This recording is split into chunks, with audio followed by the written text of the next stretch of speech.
Hello and welcome to the pick a card reading for Saturn going retrograde in Pisces, as well as Neptune going retrograde in Pisces. Today is Saturday, Saturn's day. Today is the day of the retrograde. It's going to happen in about 4 hours. On the 2nd of July, Neptune's going to go retrograde in the sign of Pisces. And so I decided to do a pick a card reading for this big transit for everybody. Hello and welcome. My name's Chloe. I work with card divination, astrology, and as you just heard, I channel multi-dimensional energies through my body, both in the form of vocal light language, which you just heard, and physical light language, which is the movements of my hands, right? This is all independent of my conscious thought, drawing in multi-dimensional energies, and this all brings in healing, attunement, and activation codes to the messages that are going to come through in this pick a card reading. So there's 4 piles. Was called to do 4 rather than 3 today.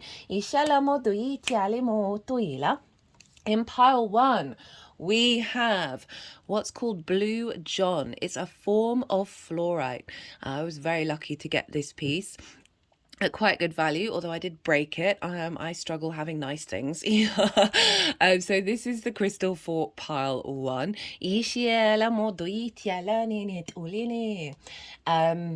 Then we have Azurite. For pile 2.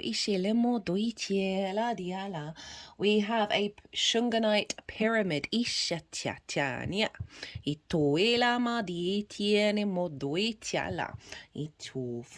And finally, that was for pile 3. And finally, for pile 4 is a piece of Moldavite. Right, this comes from a meteorite, very sort of magical alien energy here. So those are the 4 piles. Tap into the energy of which pile is calling to you. You can, all of them really, you can work in a certain order to see. Sometimes I really feel that really works. So like the first pile that you're drawn to is like the activation, and then the piles that you're drawn to after that are the sort of the follow-on expression of what's gonna unfold for you. So I'm going to talk quite briefly about the astrology. I've already done this 3 Saturn in Pisces transit series that I've already done. The first one, that's still incredibly relevant because I break down the themes of Saturn in Pisces, Saturn with Neptune, Saturn relationship to Jupiter, because Jupiter traditionally rules Pisces.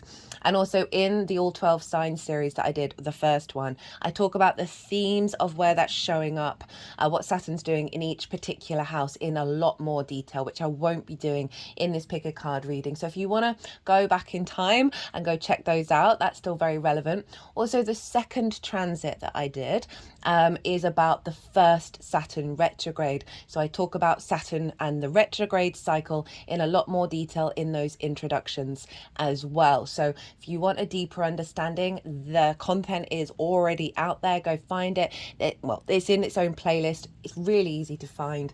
There's a Saturn playlist. So I will touch on briefly about the retrograde. All the dates I'm going to be talking about are in the description box, as well as all the decks that I'm using for the pick a card readings. They've all got the same, they're all using the same decks. No, there's no pile with a different deck. I like to keep it like that. There's lots of decks that I don't normally use on this channel that I use more in personal readings that I'm very looking forward to tapping into. I have not read what's going on here at all. I've got no idea. So it's going to be as much as a surprise for you as it is for me. So I'm going to shuffle a bit of tarot while I'm talking about the retrograde. So today, Saturn is going retrograde. It's going to be at 19 degrees and 25 minutes. Now, a retrograde is when a planet looks like it's going backwards in the sky in terms of the Earth perspective. And so this is with a retrograde, it's 3 times over the same degrees.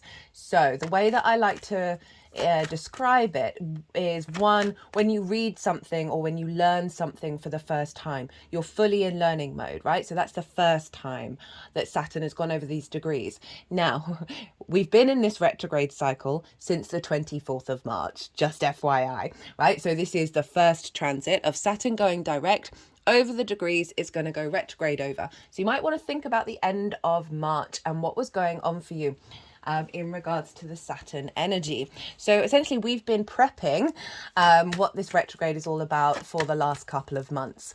And then the second time is obviously when it goes backwards. It's going to station retrograde today. Today is the 29th of June, Saturday, Saturn's day. I think it might be the 30th for those of you living more east. And when a planet stations direct, they are incredibly powerful. The last time this happened with Saturn in Pisces, this is when everyone got a little bit mad and crazy over the submarine that disappeared, right? Now, that was a very appropriate metaphor for Saturn.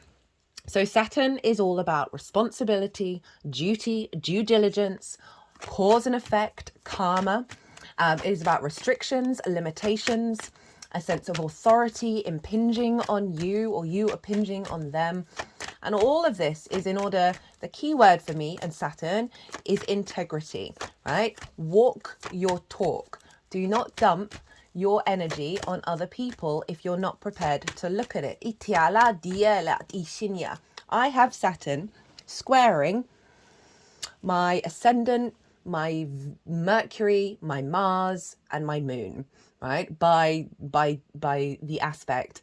By sign, also my Venus and my Jupiter. So everything other than my Sun in terms of the personal planets are being pulled down into Saturn. Right? I've got Saturn in Scorpio. And it is all about integrity. If you are not walking your talk, if you are not aware, if you're not prepared to step up to the plate, Saturn's very mature, this is when Saturn can be difficult.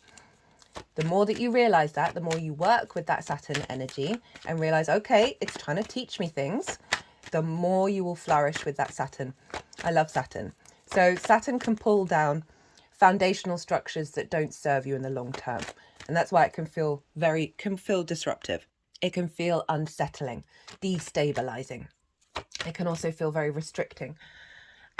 So with that understanding of integrity, all Saturn wants you to do is to step into a level of maturity that allows you to then commit to your legacy. I see commitment and legacy, very strong energy with Saturn. So whatever Saturn's doing is going to be trying to get you in alignment with a longer term cycle. It takes around 30 years to go through the zodiac. It is a bigger, longer term cycle for us all. And so this energy of Saturn now going retrograde, the example that I was talking about is that submarine imploded under the ocean. Pisces, very much linked into the ocean. Now, people had done reports on that submarine, many reports saying, hey, you need to do this, this, this, and this, and this. They did not do that. So this is the consequences of not doing your due diligence, not honoring cause and effect, and stepping into your integrity and doing the right thing, doing the mature, committed thing. So there were consequences to that. Right, and so that happened at the beginning of the last retrograde. So you may see around this day, signals about where you might not have been doing your due diligence, right? We're all imperfect in our own perfection. We've all got those things going on. Around this weekend, you're going to get clues about the retrograde cycle itself. And so this retrograde is going to go on until, why didn't I have the date immediately available? Until the 15th of November, when it's going to end that cycle at 12 degrees and 41 minutes. And so we're going to have quite a long period of time where we are reflecting on the call to integrity that Saturn has been activating in its last cycle, right? So Saturn in Pisces for me is about creating structure in the magical reality, right? Being able to make something firm out of it. It is expanding our understanding of empathy, of all rivers leading to the same ocean. That in turn has been giving us more strength in order to walk our own path without getting entangled in the external world. You know, like this is about, you know, understanding your journey and that of others, and therefore not falling into the pit, right? The emotional pit. You know, those emotions are very powerful and very significant. They help us understand what it is our emotional body is telling us. But Saturn can be, there's a heaviness to Saturn, there's a coolness to Saturn, there's a level of detachment. As an Aquarius moon, Saturn rules Aquarius, I'm aware of it. Also Capricorn energy, there is a level of zoomed out higher perspective where you're not taking things so deeply to heart, because eye on the prize, eye on the long term. This is a time where, oh, that was it, I was describing what a retrograde was, I do apologize. When you read or learn something for the first time, you're in learning mode, you're just downloading, you're just absorbing. The second time you then engage with that information, you're able to think more for yourself, right? You're able to think beyond the environment and the stimulus and what you're picking up on. You're now able to find more depth, more nuance, more your own personal understanding. This is the retrograde cycle where we're going over old territory. We're finding it's a very sort of cultivating, nuance orientated energy. It allows us to, rather than going straight direct all the time, we may miss things out. We may miss out on things when that happens. This is allowing us to pick up any clues that we may have missed, being able to really, as I say, bring depth and nourishment to this, to our lives.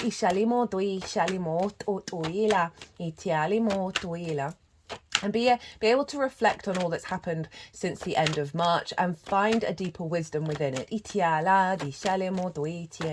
Saturn's going to be doing things a little bit differently. Its energy is going to be shaken up a little bit. And so we can see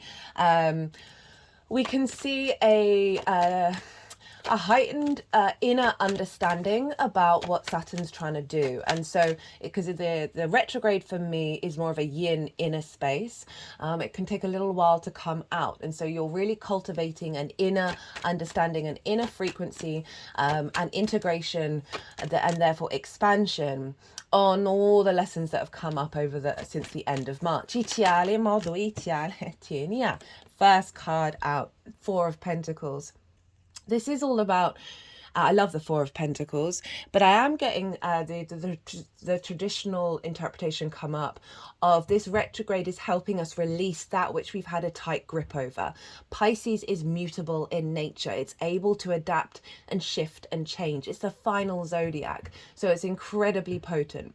The way that I read this card is and it's the second message that's coming through following this release of our tight grip, is for me this card is all about a level of protection around our internal frequency that isn't being distorted by the external world, and manipulated in a way that diminishes our own journey, our own path.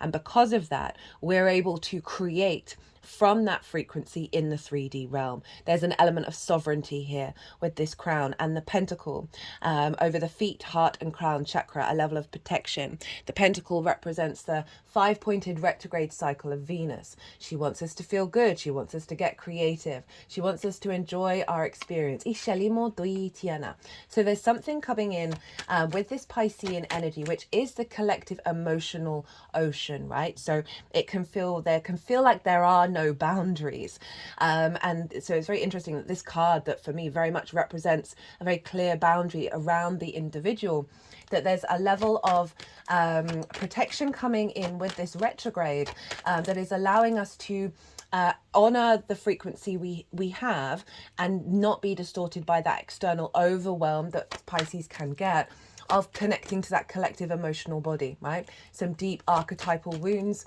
I feel are going to come up, but it's not going to dysregulate us. With that Four of Pentacles, it's only going to provide wisdom and more resources for us to work with in the 3D realm.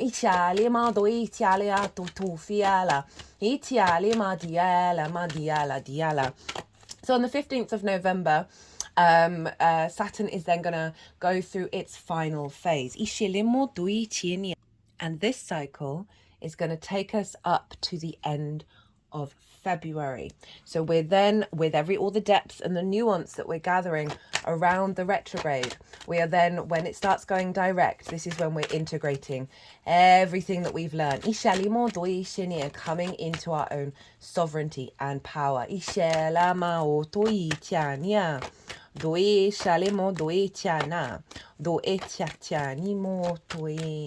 So it is a reflection around boundaries and limitations, authority. Where are we stepping into our integrity, our maturity? Where are we not seeing it, right? I've got my moon, as I said earlier, my moon square Saturn. I was depressed for most of my life, like really disconnected from the world, from like, what is this frequency that I've incarnated into? It really did baffle me for most of my life. And so I felt very detached. And when I realized, when I got into astrology and I realized, oh, there's a moon square Saturn, and it's a very common thing for depression to come from that. And when I tapped into the energy of Saturn, and integrity for me is one of the core words, and I realized actually, no, the reason why I was depressed is because I was so fundamentally grief-stricken around the lack of integrity in the world that it kind of broke my moon. It broke my emotional body. And when I started working on not expecting anything from the external world, just not entangling myself with that grief, with that disappointment, not making it, as I said, externalizing my emotional body to what everybody else is doing. When I realized, oh no, it's about me walking my own path, me walking with my own integrity. It doesn't matter how people respond to it. It doesn't matter if people aren't matching it. None of that matters. It is about your path and how you walk it. Inshallah, Pisces rules the feet. Italia do. And the more that you release that entanglement, the more that you're... So Saturn, I've talked about this loads in the other Saturn transits. Saturn, as I said, all about boundaries, but the Saturn rings are dissolving, guys. So our boundaries are diminishing. When we work with boundaries, it's an important process to get back to the root of self, right? The more you kind of like, well, what is my boundary? Why do I care about that? What's that's all about? The more you start peeling back those layers, the more you stand up for your boundaries, the more the energy of the universe reciprocates, the more you come into your own power and know thyself, the less boundaries you actually need, because you are not being determined by the external responses. So the world card is the Saturn card in the tarot, and it's this figure in a zero, and zero is nothing, no boundary. It is the inherent boundary that when we pull that back, the phrase that I have for the Saturn world card is know thyself and the world will open up to you. The more you know yourself, the less boundaries you actually need, because you clear a lot of clutter, a lot of trauma, a lot of limiting beliefs. And then when we clear all that energy, we're in co-creation with the universe. And so the universe comes back to you at your inherent frequency. So we need that journey of boundaries. We need Saturn to come along and poke holes in what we think are boundaries, in order for us to then figure out what truly matters to us, that isn't going to enable us to keep to be in our own existence and in our own authority.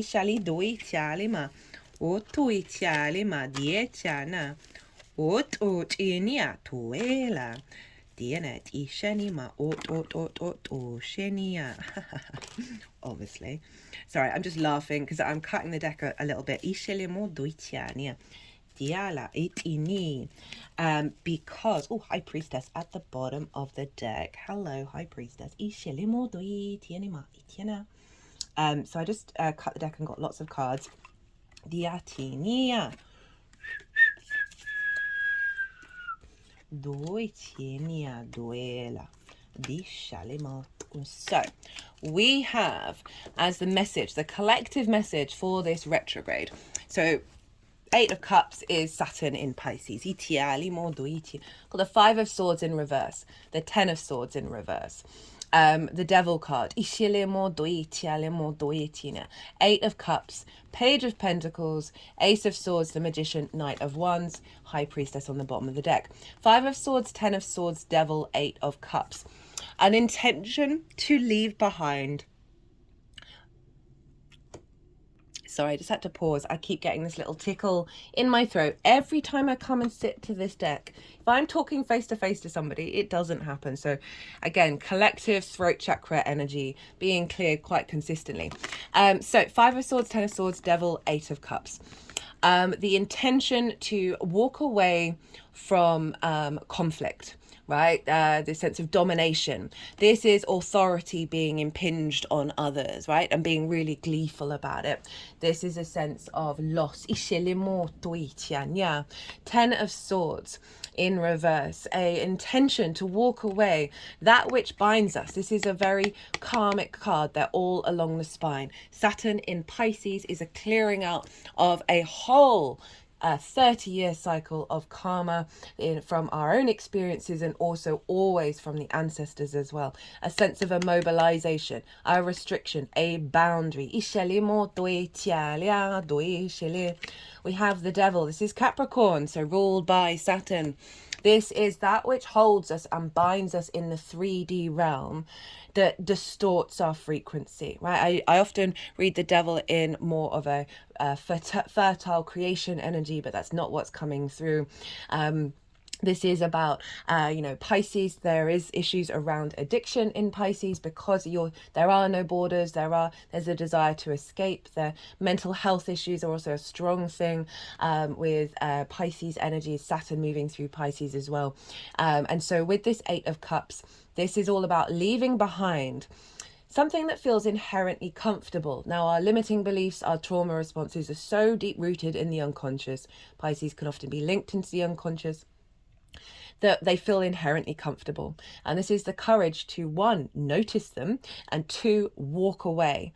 And because it takes a lot of effort and hard work to help navigate and integrate and shift the frequency of those deep-rooted unconscious responses, right? It's quite funny. I didn't mention Jupiter. So Jupiter rules Pisces traditionally.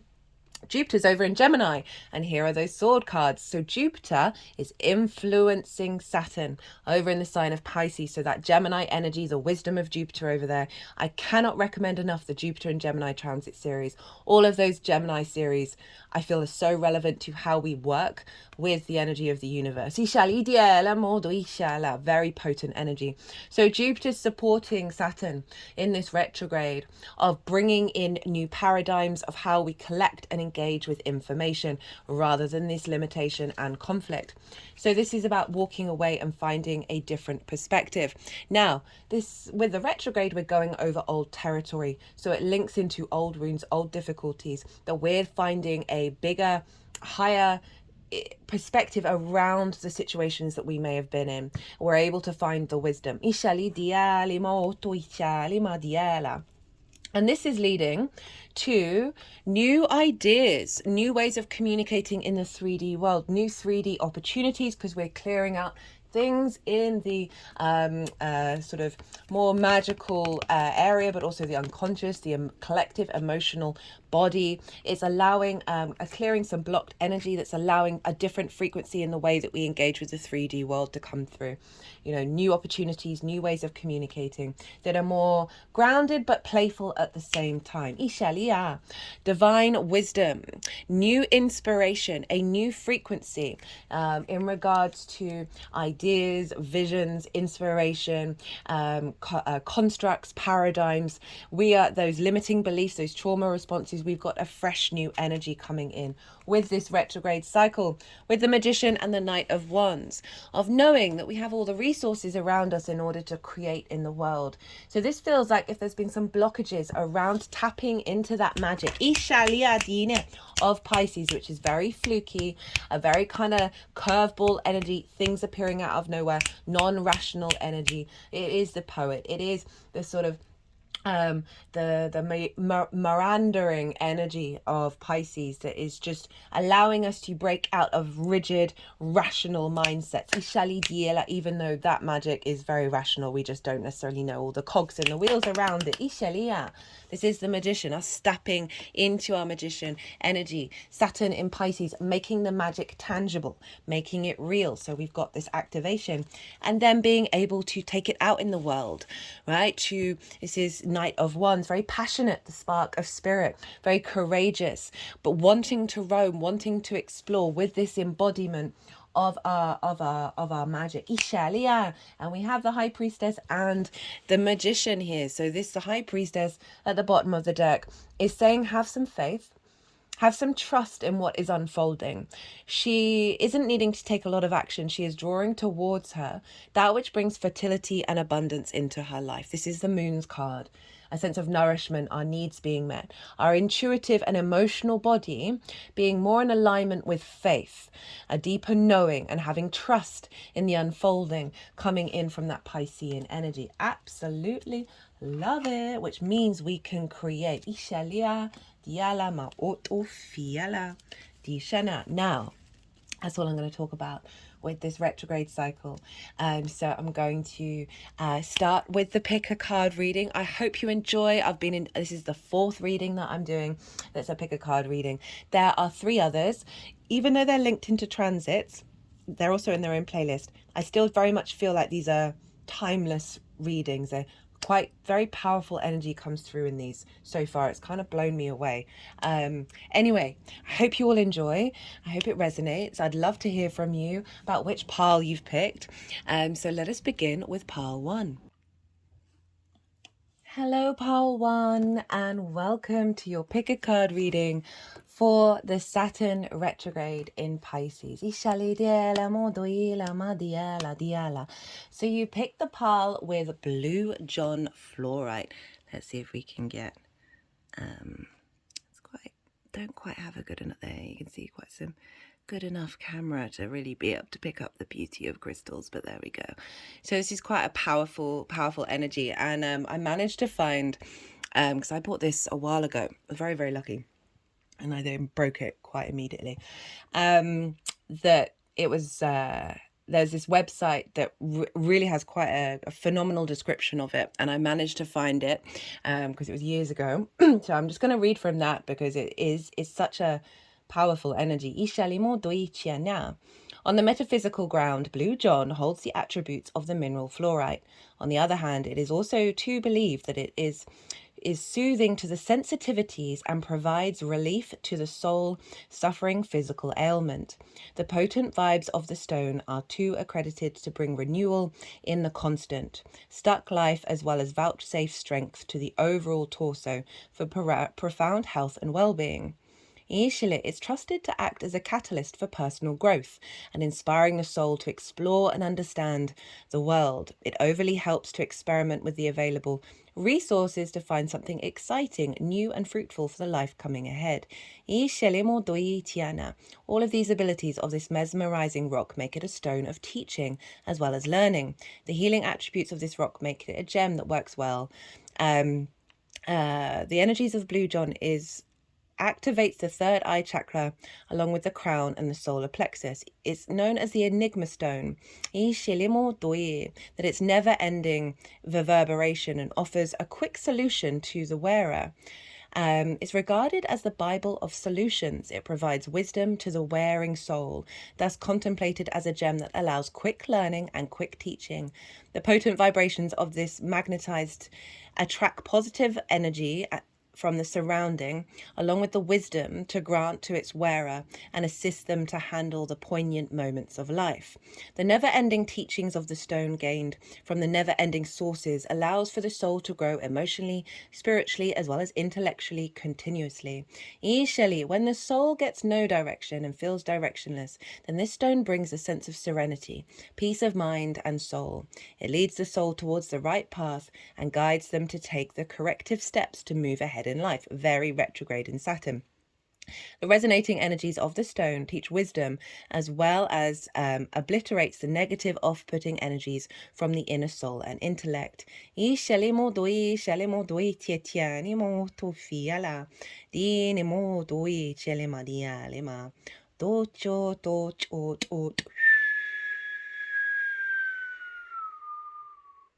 Diala is acknowledged as the genius stone.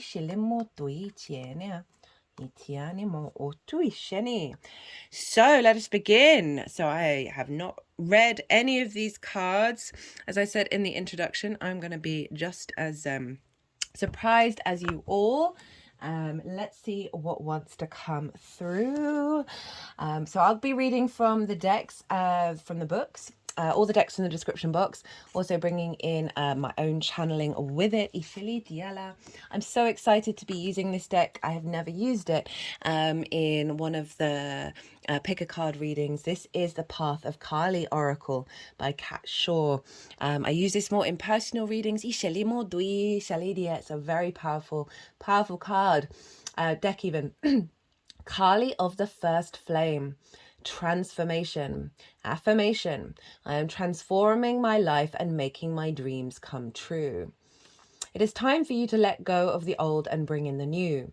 Kali of the First Flame represents rising and changing, but you have free will, so you must step up and put the wheels in motion yourself.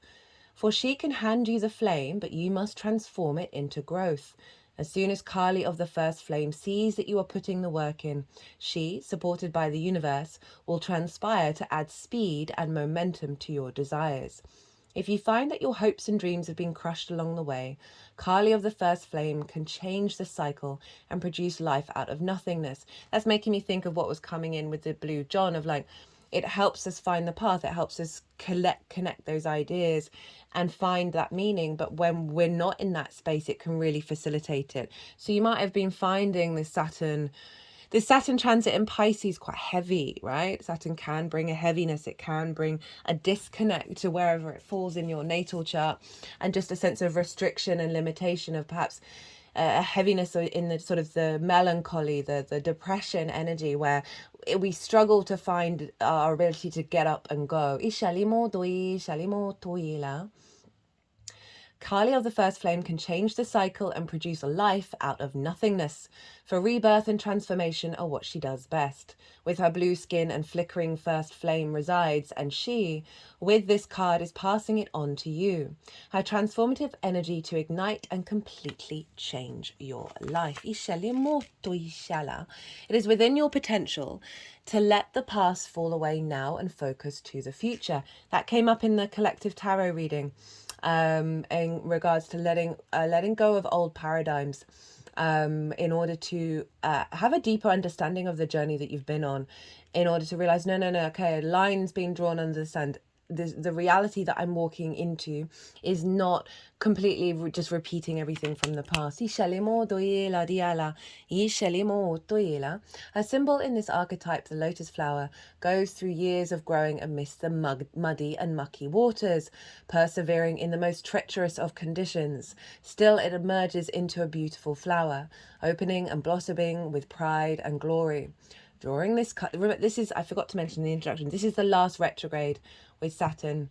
Actually, no, I think it's going to do another one into Aries and come back into Pisces. Yeah, that might be Neptune though. Sorry, my brain's not fully in. Anyway, where was I? Drawing this card at this particular time is your sign to take your chance to grow, transform and blossom, setting the wheels in motion to achieve your dreams. You've done the hard work already, fought the battles, taken the knocks, and now is the precise moment to flourish.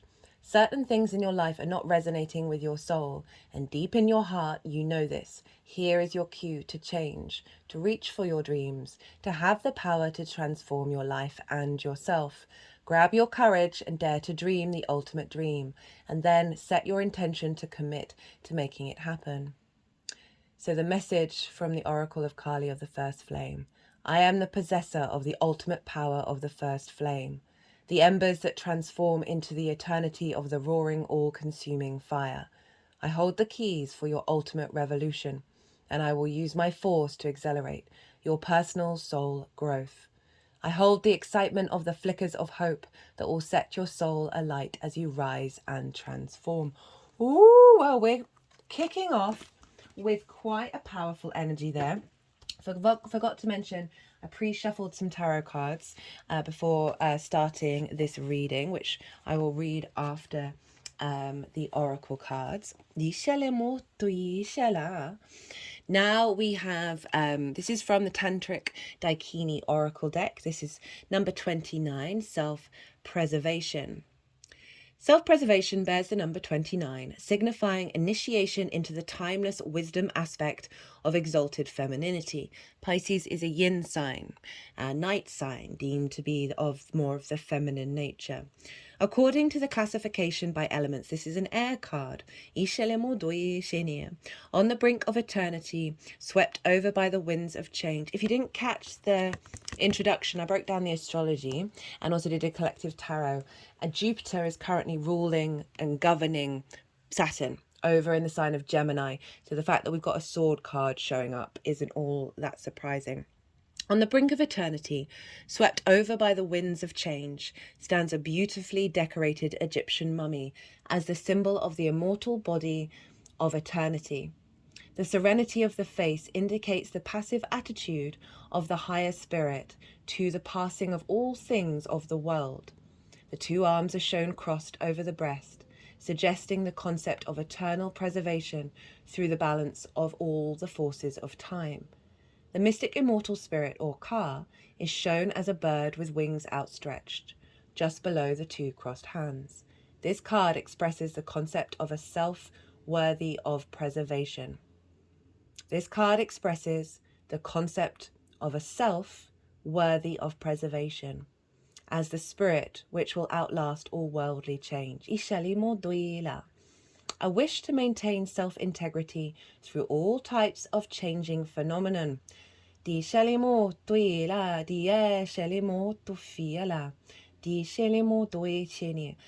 about equilibrium here, of honouring of honouring the external and the internal world, and how all things do pass. That your life force is being transformed, retransformed, having gone through perhaps some difficulties where you've had to, this retrograde is helping learn a level of self-preservation, a level of tending to your inner energy and not letting it be drained, and tap into those hopes and dreams perhaps through meditation. Ishali, to activate the Kali of the first flame.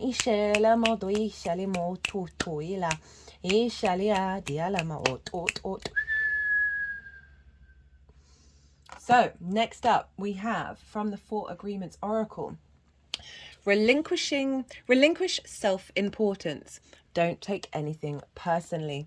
Personal importance, or taking things personally, is the maximum expression of selfishness because we make the assumption that everything is about me.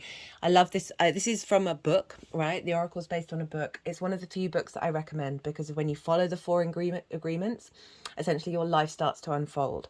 And so this is kind of sort of bringing in again the difficult journeys that we can go on, and how we can externalize, and how we can be in a state of frustration or regret or pain, all very valid. Or never deny the emotional space, but it's more about how it then flavors our perspective completely, rather than just being one of many perspectives that we hold. And this is all about releasing. It's not all about you in the best possible way. You know, I have a lot of friends, and I've also suffered from anxiety, and one of the things that I often say to them if they're in that moment, I'm like, no one cares about you in the best possible way. You thinking that the situation, that something you may have done wrong or whatever it is, they're not thinking about it. They're not bothered about it. If they have, it's fleetingly. If they're your friend, they're not going to care. So there's this element of when we release the entanglement with what may have happened, right? Release that it has anything to do with you. It will really tap you into a higher level of maturity around you being able to step into your power and your dreams. It's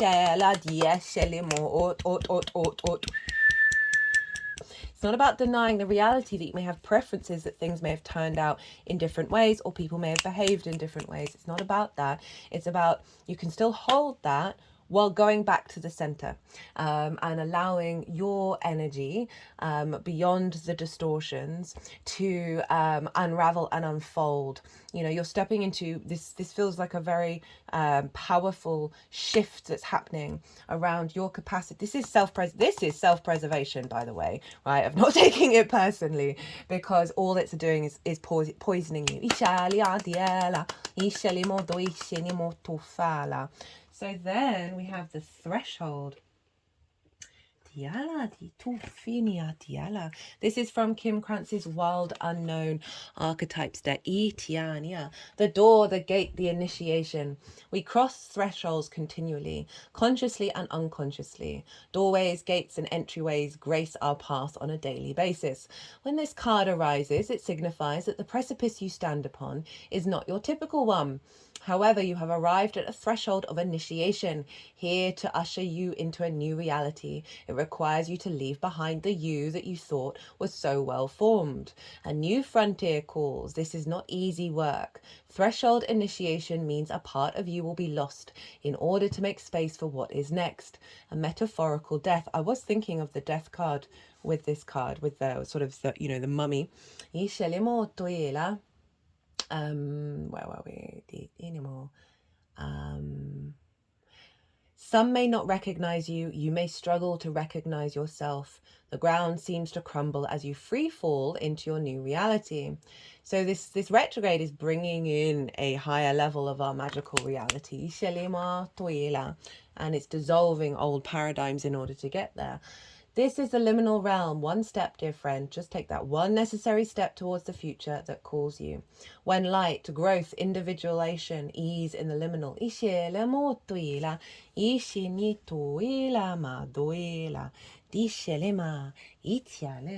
What a beautiful message after sort of the acknowledgement of the difficulties that you may have been going through, and that you are stepping into a different realm, a different reality that has learnt so much from this. Underneath this, we have the golden children. Inner child, tenderness, innocence, and rare gifts. So this is what we're bringing in. Golden children are highly advanced, extremely intelligent souls who are incarnating increasingly on the planet Earth. They have little or no personal karma and possess incredible gifts and intuitive abilities. Golden children are born with a very clear mission. Many remember it from a young age and begin answering and sharing it early in life. Due to their unique intelligence, they may find themselves easily bored at school. If you pull this card, it may be a sign that you're being called to mother, father, or nurture a child. You may be called to tend to your own inner child, a creative idea or project, or a new beginning.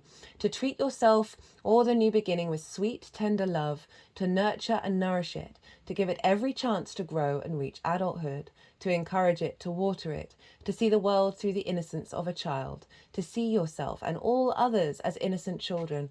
So that, again, is helping with the wound of what you may have faced, of if it's been things that have been external to you, of seeing every being. It's not the individual usually that's causing the problems, it's the system. Seeing every individual as just an inner child running around out in the world. Helps just take the edge off, to remember that deep down everyone is trying their best, and if they're treated with a tender heart, they'll not harden as they journey through this great adventure called life. I really like that tenderness, and also the accessing of rare gifts. I feel like that's part of the message as well, that through what you've gone through, so often when we have sort of a lot of old paradigms come to the surface in kind of a chaotic way, it is because they're being released in order to bring through a more integrative, expansive energy that's allowing you to access your soul's gifts. Then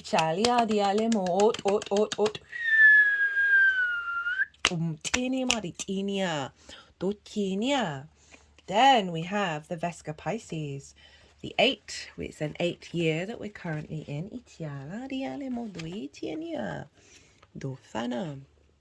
The number 2 becomes creation through the Vesica Pisces. It is the sorry, I'm just trying to read this word. Interpenetration of 2 cycles. Sorry, my brain's not always or spheres representing 2 holes, and it becomes a birth portal. It is the birthing place where people and ideas join in mutual understanding and common ground. This card asks you to examine the interactions you have with loved ones and colleagues.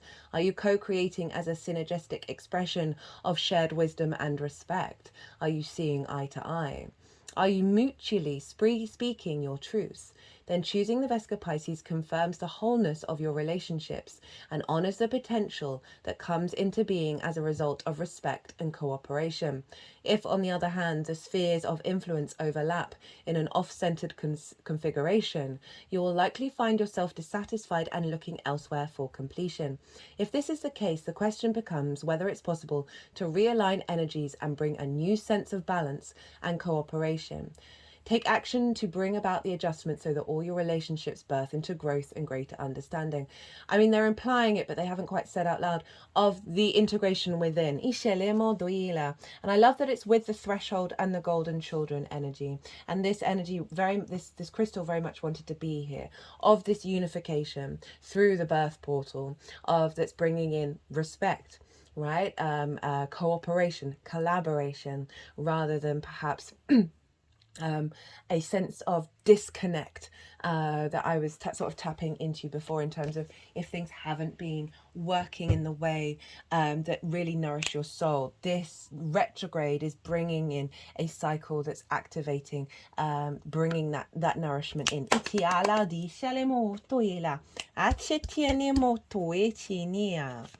So we have in the hand from the Shaman's Dream Oracle, feeling secure, taken care of, the universe is your partner. So there we've got the union coming in. And interestingly, with Jupiter over in Gemini, Gemini rules the hands. Something amazing happens when you contemplate your intimate relationship with your higher power. How do you engage it? Perhaps you might have seen things through the influence of your religious background, or you may have been exposed to other ways of making that connection real for you. It doesn't matter the source of your understanding. What matters is what works for you.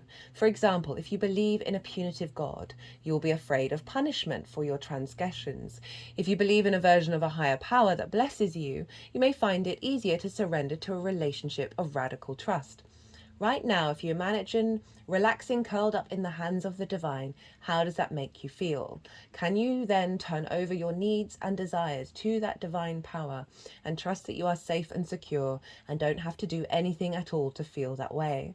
Grace is activated in your life now. You're in good hands. Your work, family, relationships, home, everything. You've done all that you can. So now is the time to rest and recharge instead of producing, doing, acting, strategizing. A hot tea, a good book, and a soft blanket are in order. I feel like this is great wisdom of knowing of through that threshold that there is an element of faith here, of connecting to source, of knowing, you know, the High Priestess came up at the bottom of the deck in the collective reading. And I feel like with such a shift, there's going to be a need for a rest. You're going to need to integrate that. And it's not about trying to control everything that's going on. It's not trying to micromanage anything. It's letting things unfold and being kind and tender to yourself about your needs. And like, this is knowing that there are bigger forces around who are, you know, Saturn is a slow planet. Things take time to unfold, and having a trust in what, through this threshold, that what's going to unfold will happen in its right time. And one of the priorities for you is to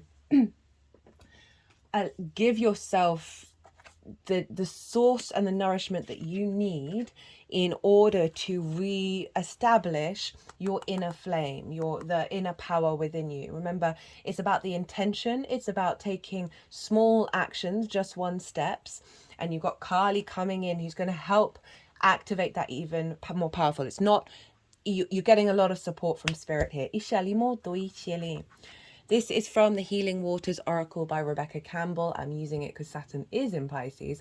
Allowing what is inevitability, trust. Oh, that's hilarious. There's a moment just before it starts to rain when the pressure can be felt.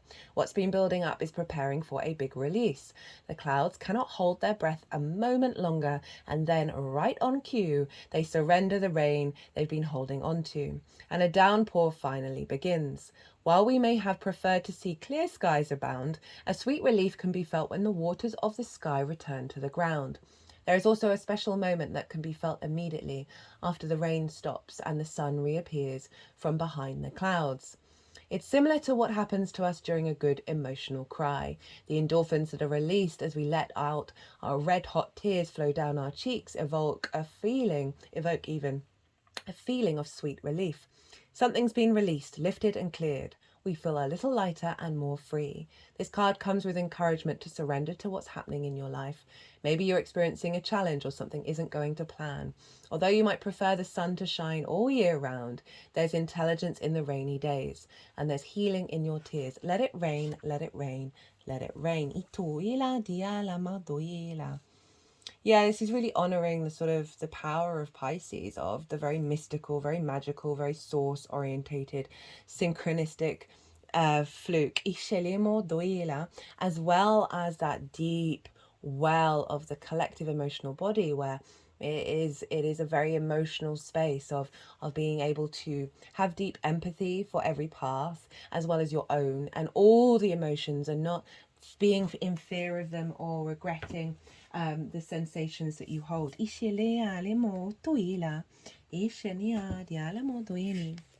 So we have the golden rose.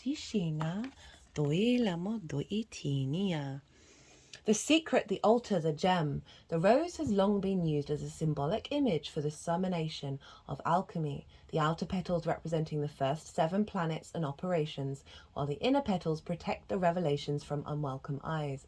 But what exactly resides at the center of the golden rose?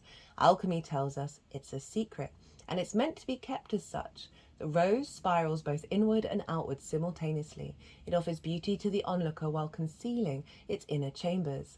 This is the complex nature of the golden rose. It challenges the alchemist to reorientate their thinking, to devote their work to honoring the secret rather than attempting to become the master of it. Kneel at the altar of the unknown. Cherish the golden rose as a model of the self. More will be revealed. Ponder the word secret. It indicates there is something cherished that is worth protecting, worth devoting oneself to the search of.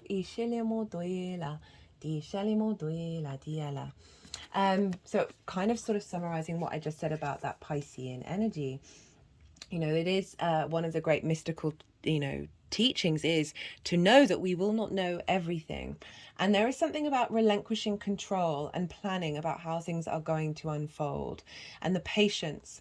I also feel like this is a hint to Saturn direct as well, because we're not going to have all the answers, but it's a golden rose. Gold represents the sun and the illumination, the divine inspiration. The rose often is linked into Venus, of feeling good in the world, having connection, sense of appreciation and value. And that there is something your rose is unfolding, right? And rather than being tight and restricted, you are opening up to the light of the sun, and your life is expanding because of that.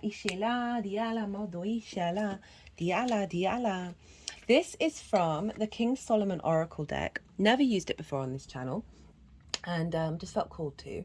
And this is one of the 4 amulet cards of the deck, and this is card number 3, and it's about health. The bearer of this amulet will improve his or her health and be protected from injury and illness. I see this also as not just physical, but emotional and mental and spiritual health as well. You're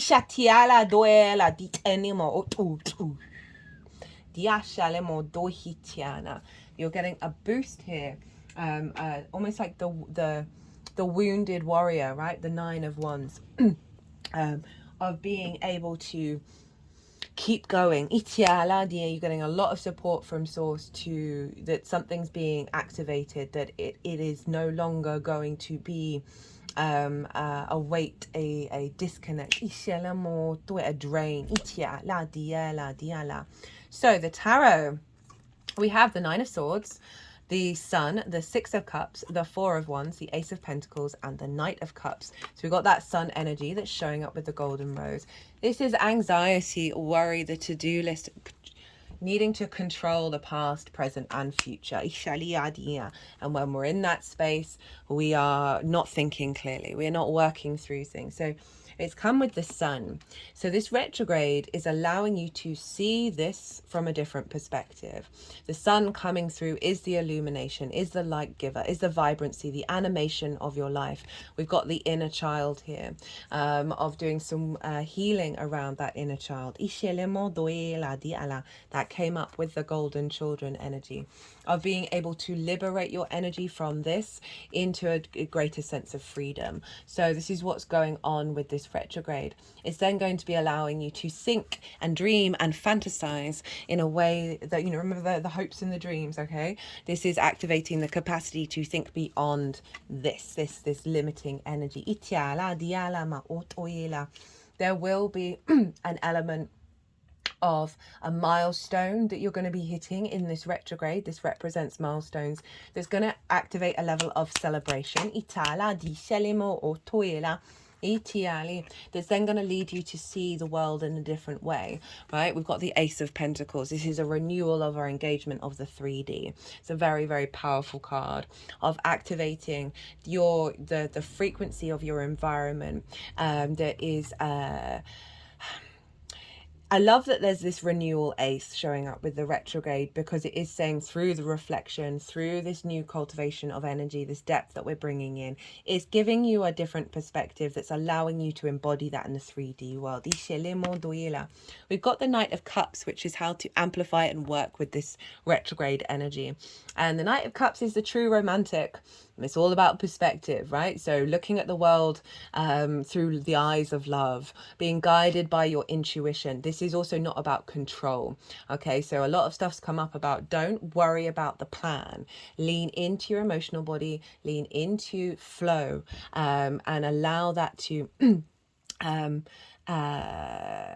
allow that to guide you, and see things from a place of love. Remember what we've got, looking at someone as all people, as inner children, right?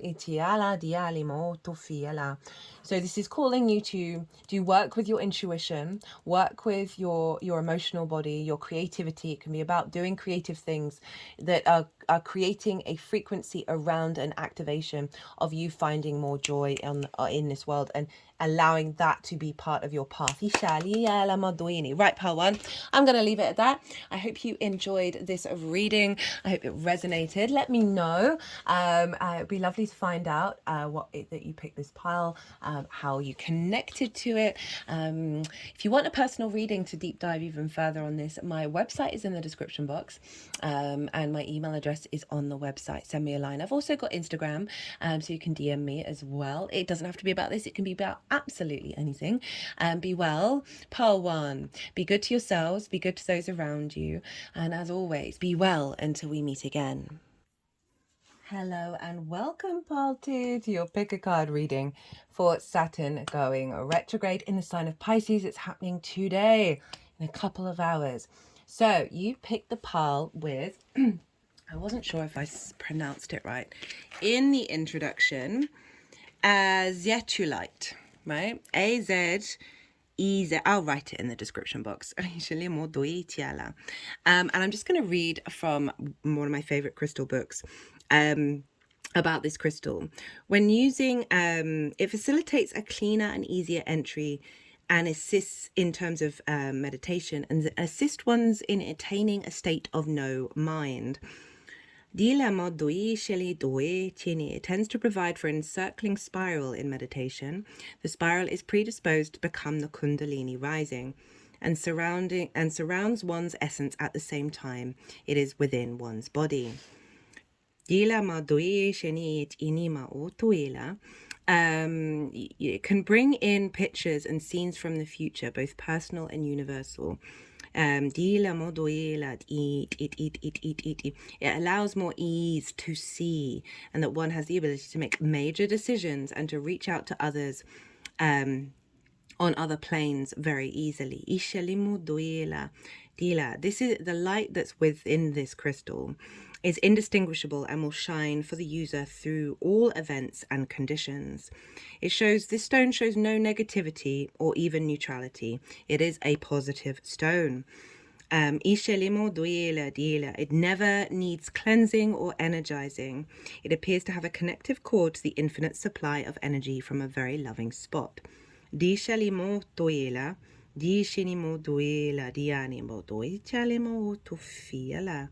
So very powerful energy, right? Connecting deep into source.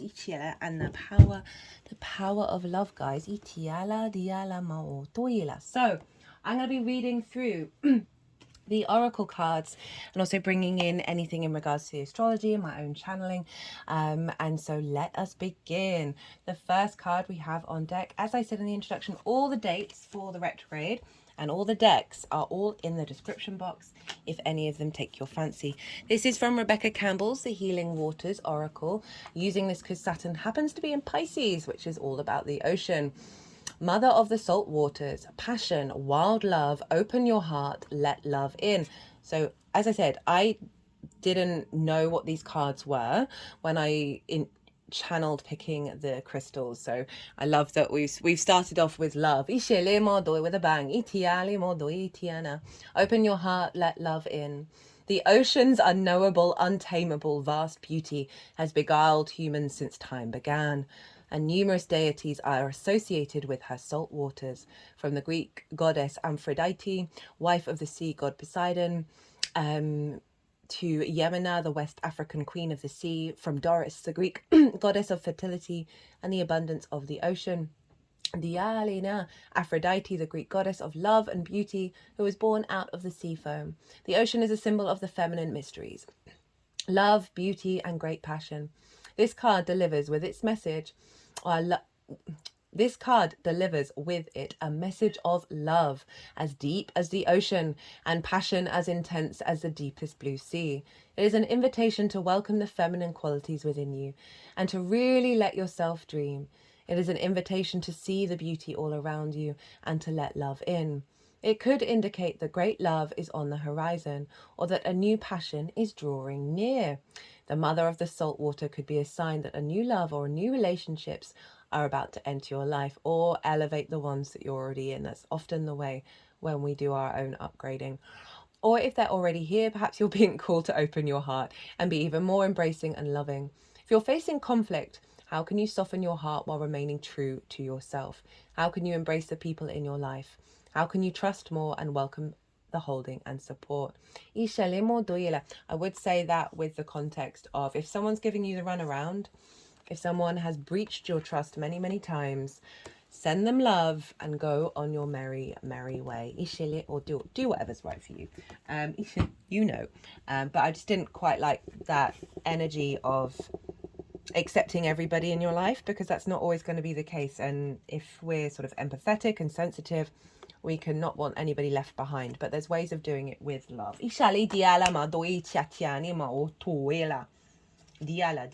I'm not getting that majoritively for the majority of the energy watching. Okay, so this is from the Path of Kali Oracle. And this is Kali, the Shadow Keeper. The affirmation: I walk in the darkness between the worlds, gaining wisdom and knowledge. When you choose this card, it is a sign that the veils between the worlds are thin. And with these diluted boundaries, the possibilities are endless. Very appropriate. Saturn, Pisces, dissolving of boundaries. But then making it real through what we have learnt through the lifting of the veil. It is the time to tune into the ancient knowledge of your loved ones that have walked before you. The Kali, the Shadow Keeper, is reminding you to honor your ancestors as they celebrate and revel just beyond the realms of reality, able to easily reach into your life and rejoice at your growth, imparting lessons and guidance as well as love and honor. But all too often, life gets in the way of this divine connection. Bills, work, pressure, politics, life. The logical part of your brain is currently overshadowing the intuitive part of your brain that allows you to hear these messages and see these signs from beyond the veil. They are there. Look for and receive them. Light is always born out of darkness. They are inseparable, interdependent, and necessary. And contrary to popular belief, the other world isn't a place of darkness. It's a place of love and guidance amongst the shadows. Kali, the Shadow Keeper, dwells within the dark moon, and through this will show you the path to follow her through the veil. All you must do is be open to hear the answers. Think of all the beloved. So what I'm thinking with the crystal is the clear mind of releasing any limitations of being able to access these messages from the ancestors, from source.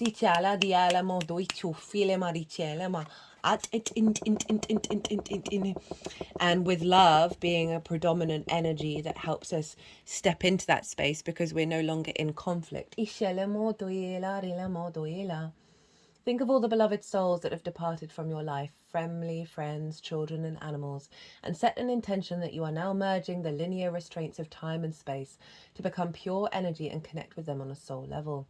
Because regardless of their appearance or how long has passed between you, you will instantaneously recognize their essence. Be still, feel them, hear them, and impart their knowledge onto your psyche. Ask them how you must grow. Ask them how you must move forward. Ask them to assist you. Ask to feel their love and hear their soft whisper. And all of your answers will be laid out in front of you, wrapped in pure adoration. For they are always there, and you owe it to your ancestors to honor them by living a euphoric, successful, and joyful life. A message from the Oracle of Kali of the Shadow Keeper. I will walk with you through the veils, stepping the trackways of your lineage to lead you to your loved ones' wisdom.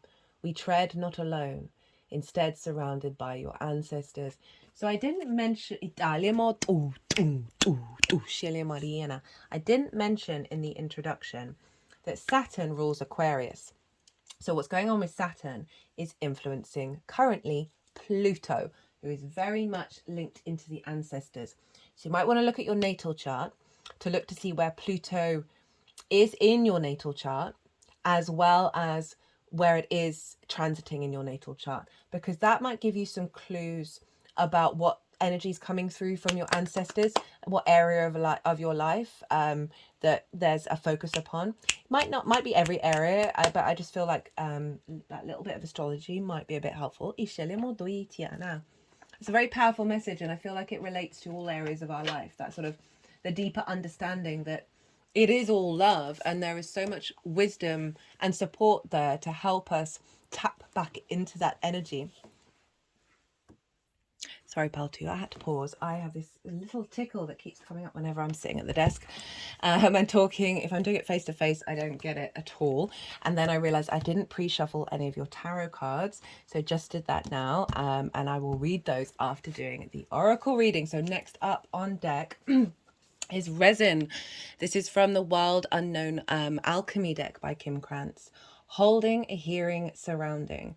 Resin is a miraculous material. It offers both stability and transparency. For centuries, sculptors and archivists have used it to capture an object in time and place, preserving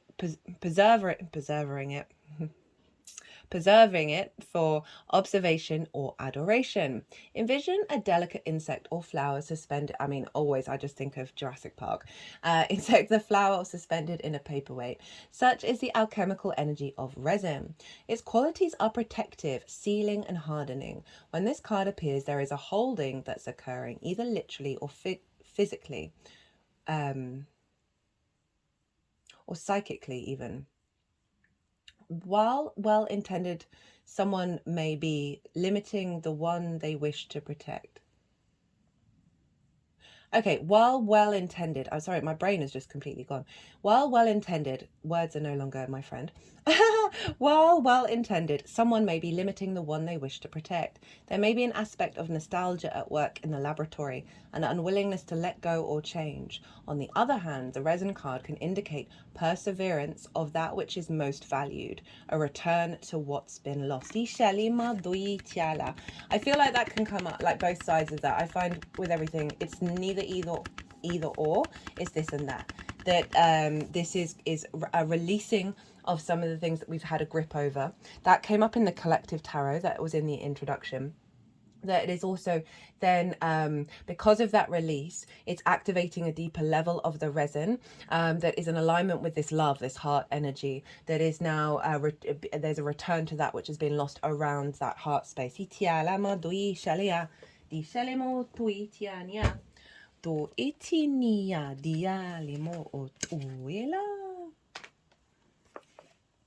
And that it's going to contain, I feel like we're going to get some more clues about what this resin contains. Because in terms of, I mentioned Jurassic Park, it feels like there's something quite ancient coming through. Whether it's in the future or the past coming through. They're doing some work around the heart chakra. Invitation. Other dimensions, light workers everywhere are exploring and adventuring into the realms of energy, light and vibration, appearing as grids or matrices of light. Geometric vibrational fields connect everything in existence. This is what light language is, by the way.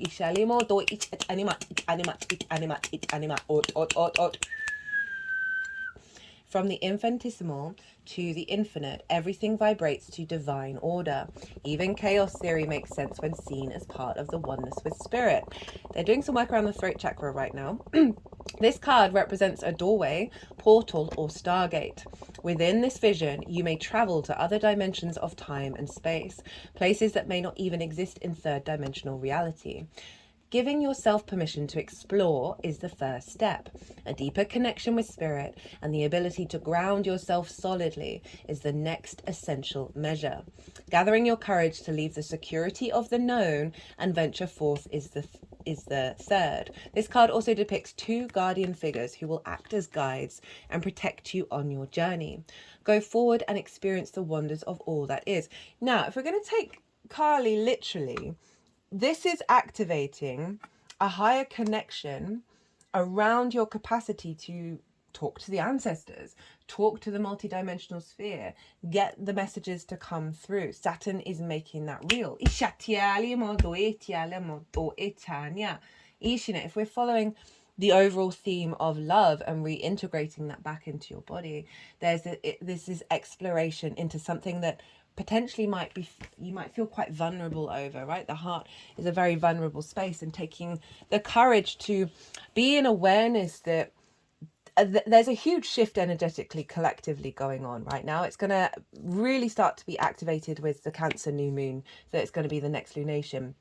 After everything we've been working on over the past year and 3 months, that there's an integration process here where we are slowly becoming aware of a reality that's always been there, but it's been hidden by heaviness, been hidden by our trauma responses, our limiting beliefs, and all of that energy that has us disbelieve what may be coming through, right? The universe has been coming through very loud, saying you can trust and have faith that things are changing, and your capacity to work with the multidimensional sphere coming in. And that can be in any way whatsoever.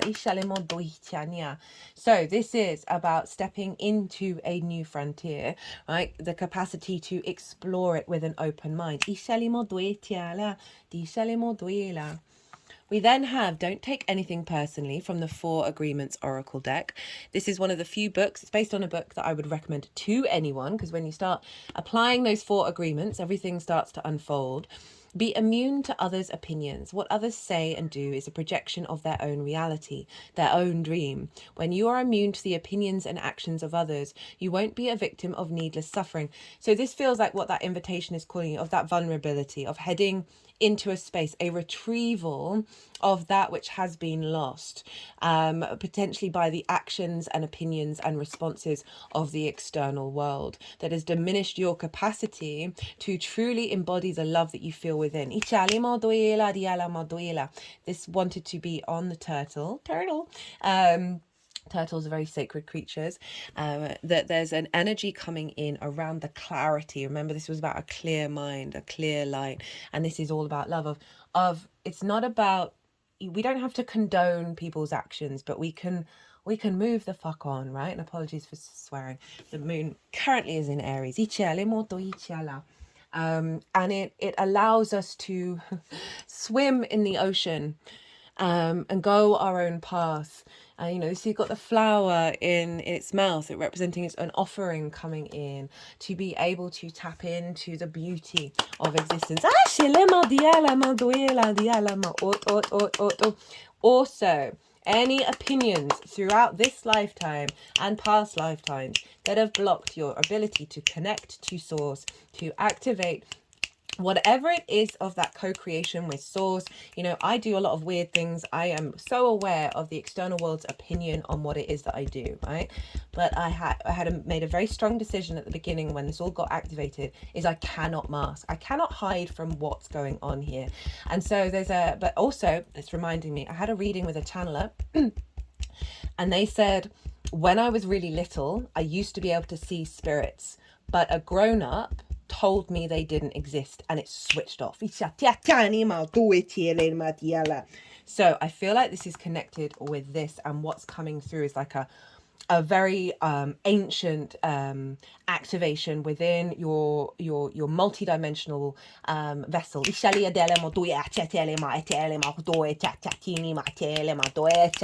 we've got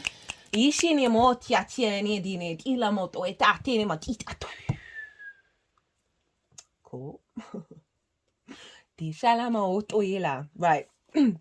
I feel like what needed to come through with that came through. So next up we have the river. Diala. This is another Kim Krans deck, the Wild Unknown Archetypes. The stream, the flow, the current. There is a reason so many rituals of change and rebirth take place in the river. It is forgiveness embodied in physical form. We just talked about that. Diala. You don't have to condone, but releasing, just woof. Without asking anything in return, the river washes away what is no longer necessary, smoothing over sharp edges and accepting all our mistakes and grievances. Once we step in, we are no longer in control. The river carries us further down the stream of transformation than we plan to go. Its waters have a special gift for reflecting back to us a new and dreamlike vision. Once the tears have passed, we see ourselves as we haven't before, with a little more lightness, grace, and fluidity. Keep in mind, the you that stands within the river is the real you, full of deep emotion and potential. Nothing to hide, nothing to judge. May you drink in the sight of your true self. When light, acceptance, grace, reflection, forgiveness. I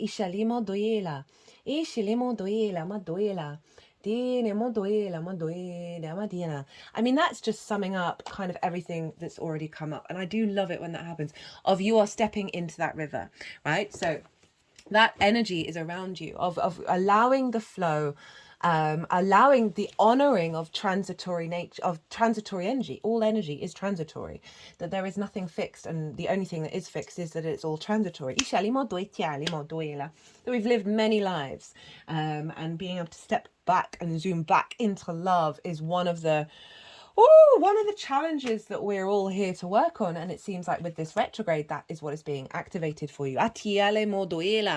Here we have Inner Earth. This is from the Starseed Oracle by Rebecca Campbell. You'll survive this. New solutions and beginnings. Inner Earth is believed to be a hidden subterranean world within the planet itself.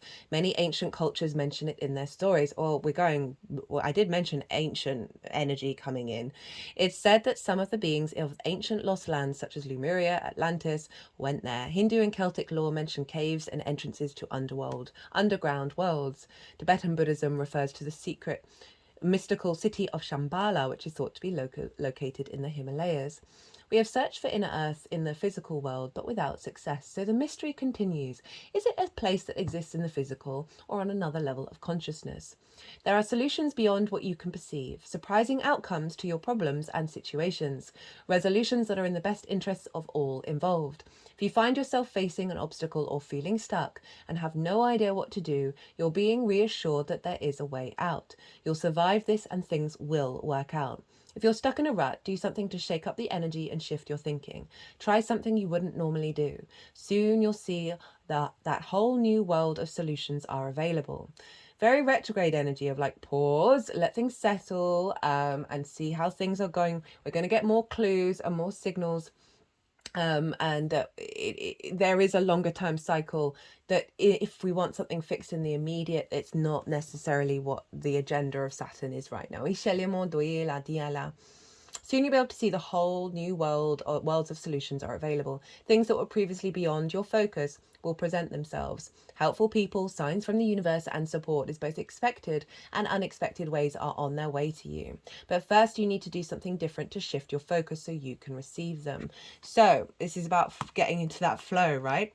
Of shifting that focus and releasing control and worry and fear and stepping into knowing you have a very powerful energy surrounding you that is giving you a great deal of nourishment. We've got 2 Capricorn full moons going on and I'm feeling that energy.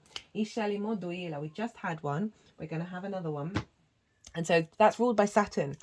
So there's an impact here, and it's also linked into eclipse cycle. So it's bringing in different astrology that is here to really ground us into being present on this planet.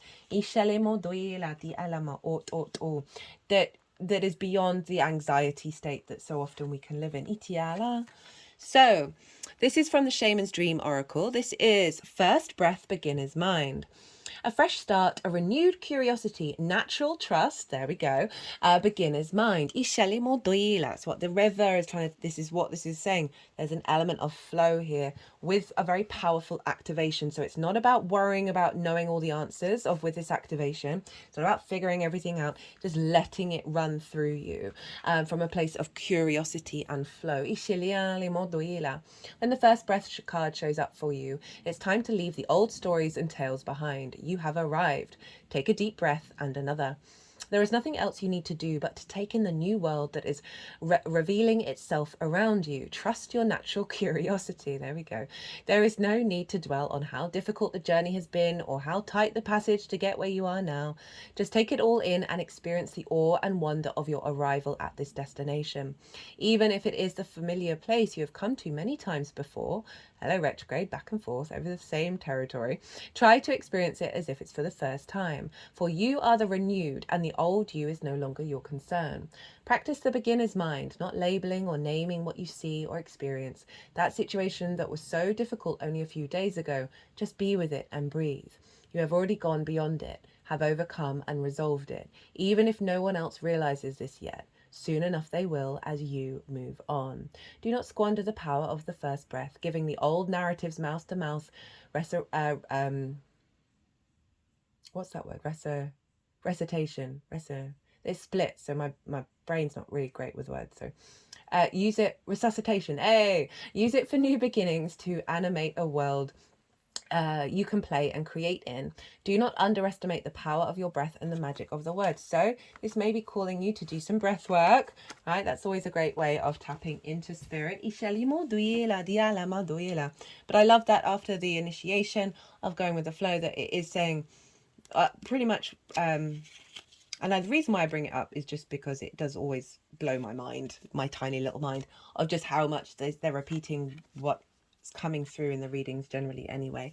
But it sort of double confirms it and sort of acknowledges, okay, this is where we're headed, this is what we're doing. Okay, so this is from King Solomon's Oracle deck. I've never used it in this channel before. We've got card 15, generosity, giving. Okay, so I'm going to read out all the little words because they might trigger some intuition for you. Situation, giving generously, generosity and kind-heartedness from unexpected sources. Well, you said sources coming in to sort of help you out, isn't it? Inheritance, considerable monetary gain, a pay rise, something generously given. Person, generous and kind-hearted. Someone who prefers to give secretively and anonymously in order to preserve the honor of the recipient. Advice, know how to embrace what is given to you. Itali di alla modoila. Dishani, be generous, be prepared to give more than is required in order to solve a problem. And I feel like the giving is the you giving into the flow. Ichala, diala, diala, doinia. And that curiosity and giving more energy to that rather than the anxiety, the fear, and the worry. Ishelimo doila, diala, ma, ot, ot, ot, o, shini, ariana. Okay. 2 more oracle cards to go before we get to the tarot. Heart home, love in its truest form, compassion. When you begin to feel like you do not belong anywhere, it's time to make your way back to your heart home. There's a lot around love and a lot around the heart in this reading.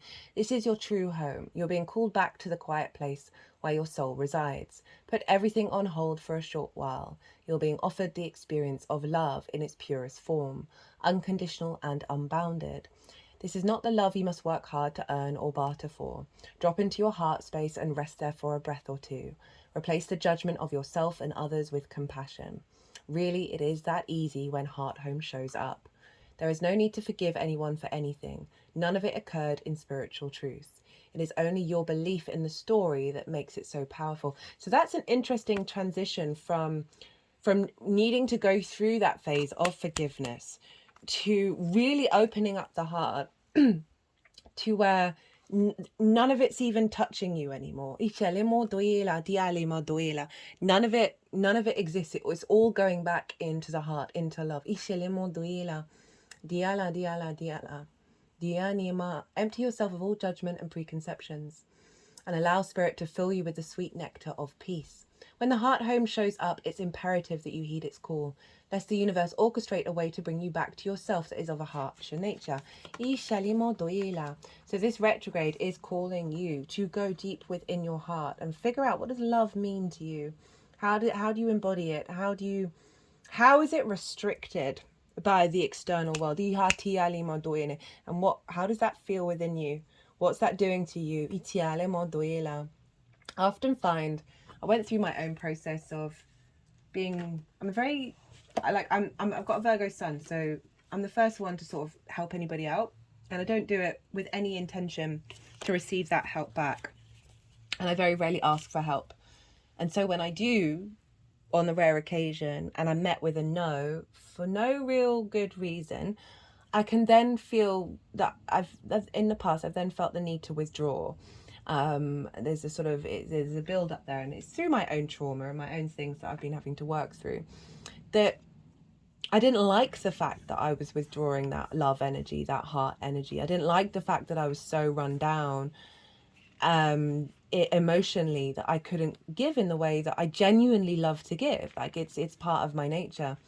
And what worked for me was, rather than sort of just being like, I don't understand why someone would behave that way, rather than thinking that way, I was like, realizing it was nothing to do with me, right? The way other people think and do and behave, nothing to do with me.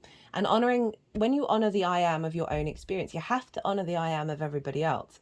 And so releasing that sense of conflict of being like, oh, that's hurt me. It's not that I denied the emotions, but just stepping into a place of, that's on them, that's their life, that's what they're doing. I wish them safe travels. And the more that you step into that, the less you're in conflict with that energy, the more those frequencies shift in your relationship dynamics.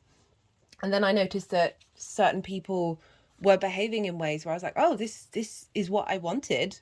I didn't ask for it. I relinquished any intention around it.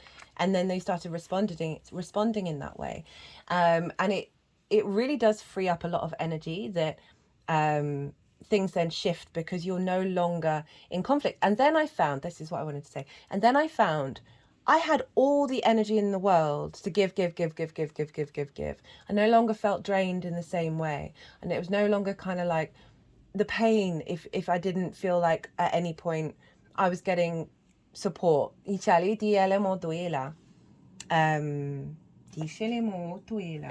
So that might be helpful or relevant to some or any of you. Right, next up we have cutting through. This is from the Tantric Dakini Oracle. Cutting through bears the number 49, signifying the full resolution of the path of self, the occult experience linking this world to the next. So you've got the past, present, and future all coming together. This is linked into the suit of cups in the minor arcana. From the water at the base of this card, there emerges a single hand which holds aloft a rope noose with one male and one female terminal, which is symbolically used in tantric rites for binding enemies from out of the clear sky of pure consciousness within which clouds of thought form evolve. Two hands appear bearing choppers. These represent the twofold nature of discriminating wisdom, the wisdom and means, cutting through the bonds of the cycles of death and rebirth. Feels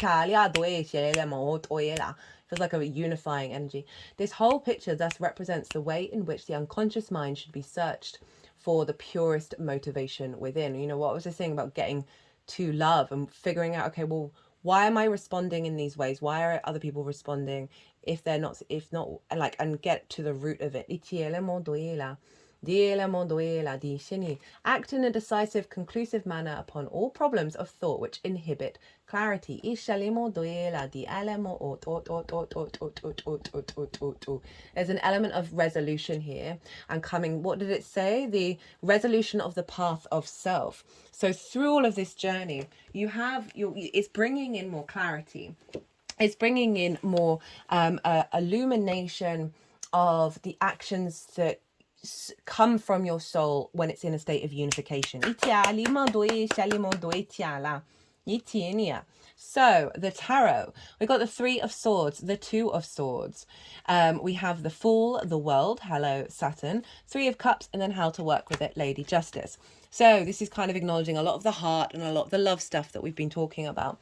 That this retrograde is a process of revisiting. I mean, this is the very sort of unconscious, what I was talking about, of like getting back to why you behave, why might your love be distorted and restricted? And it's usually words we've said to ourselves, words others have said, ideas, constructs, paradigms, right? That Three of Swords, that heart distortion doesn't just have to be romantic, of like not feeling like you are acting from a place of abundance. So this retrograde, you are in contemplation, right? The Two of Swords is about the in-between spaces, having arrived at a new landscape from an old, and now it's reconfiguring into the new paradigm, right? Moving from the Three of Swords. And so there is an element of reflection, of allowing pause, allowing softness in your life, and seeing what your intuition is bringing up to you during this retrograde cycle. There's a lot of stuff around flow. There's a lot of stuff of, what was that one? Of looking at things from a different perspective. Having a lot of support and activating opening of the heart. We then have the Fool, which is highlighting you're embarking on a new journey. The Fool operates from the heart space. Its chest is really far forward, so it's leading from that heart chakra. It's so open to experience the good, the bad, the ugly, and the beautiful. It doesn't care. It's all part of life and the wonder of experiencing it. So you're activating a new cycle of going out into the world from the energy of the Fool, right? Rather than perhaps the weight of all the old paradigms. We then have the World card. Know thyself and the world will open up to you. This is Saturn. This is you getting more in alignment with yourself. There's a level of maturity. I love you've got the beginning and the end of the major arcana here. Very powerful. Of the fresh energy of the Fool with the wisdom from the world. Three of Cups, moving from the Three of Swords, beginning with the Three, ending with the Three. This is about flow, unity, alignment, celebration, joy, being with others, connecting, appreciating, value. How to work with this energy, Lady Justice. So Lady Justice looks at things with empathy and compassion. I prefer the word empathy. Empathy/compassion with a objective perspective in order to come to truth, in order to rebalance. So there's something around here of giving yourself space in moments of meditation to pause before responding, before reacting, and getting to the root of things and being able to make good judgment. I also feel look to where Libra is in your chart as well, because that can really help amplify what's going on here. There's also noticing when you feel out of balance and giving yourself time to reflect on that. Well, pile 2, I'm going to leave it at that. I hope you enjoyed this reading. It was an honor and a privilege to read for you, as always. If you want a personal reading, perhaps about this particular messages that have come through here, my website is in the description box and my email address is on the website. It can be about anything, doesn't have to be about this. I love to tailor to a client. So drop me an email or send me a DM on Instagram and I'll get back to you. I hope this resonated. I'd love to hear from you. Love to hear which pile that you picked, pile 2, and what resonated. Pile 2, be good to yourselves, be good to those around you, and most importantly, be well until we meet again. Hello and welcome, pile 3. So you picked the pile with the Shungite pyramid. Shungite is a very powerful purification stone. It's often used in water to help water get back to its original frequency. Right? Water holds a lot of memory. This helps align your body back into your soul's initial frequency. Pyramids, obviously very sacred shape. 3 is the magic number. Well, there's lots of magic numbers. 5 and 8 is 4. So there's a solidity here with what's coming through in this purification, right? It's really giving a level of protection and grounding. So that's what's going on with the crystal. So I'm going to be reading these oracle cards. I've pre-pulled some tarot just before starting this reading, and I will read these after what comes through with the oracle. So let's see. As I'm reading, I'm going to be obviously being called to talk about certain things through my channeling. So let's see what's coming through for pile 3. Shungite also relieves stress and anxiety because it is that alignment that's coming through energetically. And also remember, I was talking about water. Pisces is a water sign, so this is sort of more of the collective alignment and healing. Any bigger wounds that you've received through collective conditioning. Past life experiences, all that kind of thing, being soothed and healed here. Kali, the eternal lover. So this comes from the Path of Kali Oracle. All the dates for the retrograde and all the decks are in the description box, as always. Affirmation: I am embraced by outer and inner love, and I am lovable exactly as I am. I am love. Pulling Kali, the eternal lover, is a reminder that love is the guiding light and the beacon to see you through the darkness. But what really is love? The word gets thrown around all over the place, but what does it mean to you? And what type of love do you seek?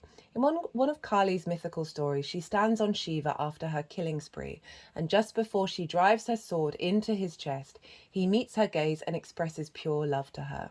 And in the midst of her darkness, she pauses and feels his love, awakening her from the fierce frenzy that she was in and allowing her to see beyond the rage. He laid his unconditional, all-consuming love for her down for her. And that doesn't quite make sense. And it woke her up, reminding her of the best version of herself. This is the effect of love. When you are seen through the eyes of total and utter adoration, even at your worst and most crazy, you cannot help but to feel it and to flourish into the warmth of it. We all have been intoxicated by our own feelings and often felt the pain of anger, jealousy, fear, shame, judgment, disgust, or rage, and expressed it, shocking or upsetting others who may have turned their backs on this side of you. But Kali, the eternal lover, is the dynamic force of liberation and the power to cut through the need to repress any part of yourself. For you are purely and unaccountably lovable in all of your forms, from serene to furious and everything in between. In Kali standing on Shiva, there is a marriage, a union of the opposites to meet in pure love. And this is the eternal marriage that you must strive for within yourself. Kali of eternal love will love you regardless, and this card is here to teach you to see yourself through her eyes of pure unconditional love. For self-love will be your true savior.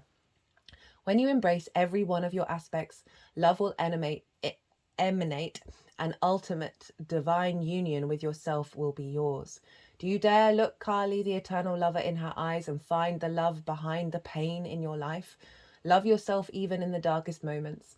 Forgive yourself, be kind to yourself, accept yourself exactly as you are, the positive and the negative attributes, and wake yourself up with devotion to yourself. You are enough. You are worthy. You are lovable. You are loved. You are love.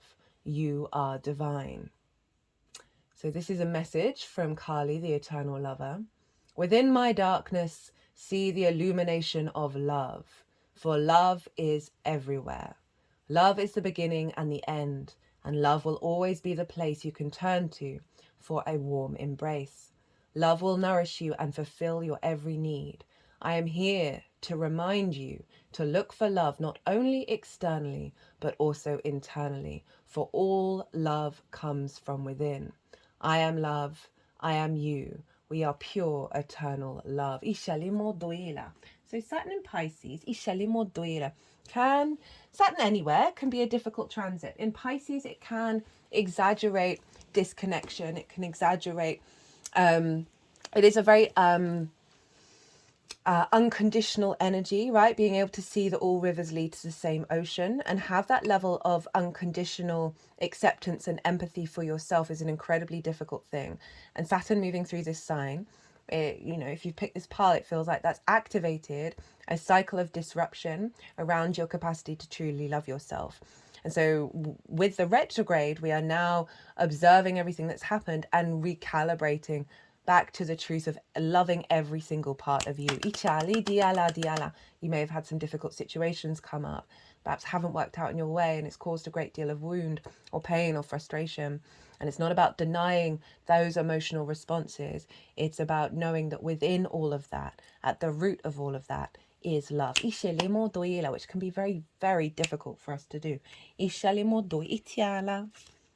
Okay, so we have the Fool's Embrace.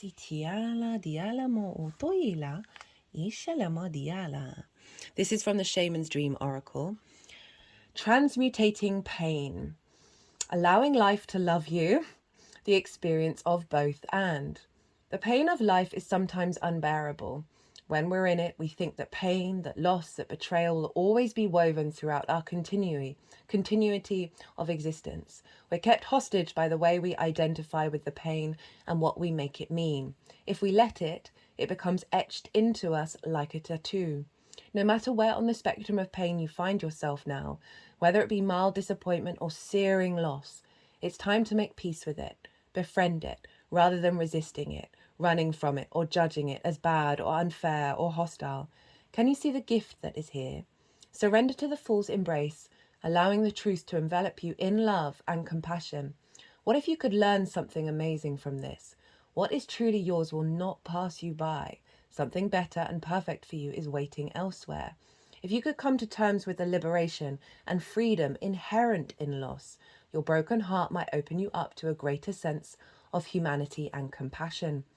As in the narrative of Tarot, the Fool will be at the beginning of your life's adventure and at the end when you've integrated all the wisdom you've accumulated along the journey.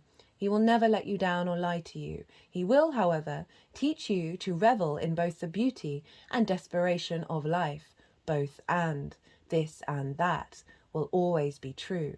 Remember, the pearl cannot be created without the gritty sand, causing discomfort and acting as a catalyst in the oyster. Your pearl is discovered in radical acceptance that everything has value. Wow, that's the same. Wow, that's beautiful. All is well now and will be well. Remember that today as you feel the Fool's embrace. Woo! Love it. Powerful stuff. Okay, I'm being called to the tier first. I was going to go with the, oh, that's going to be fun for me to say, Osakahedron. The tier. This is from Kim Krans, the World Unknown Archetypes deck. The morning, the release, the rain. Tears are droplets of letting go. Once they begin to fall, we allow the swelling tide of emotion to run its elemental course. Often the tear is what is needed in order for a conversation or a situation to break into the next level of intimacy and vulnerability.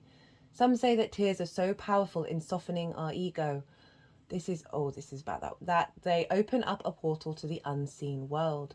Through our watery eyes, the ancestors catch a glimpse of us, and we are reminded of their eternal embrace. We sense our humanity, our humility, and we allow ourselves to be held.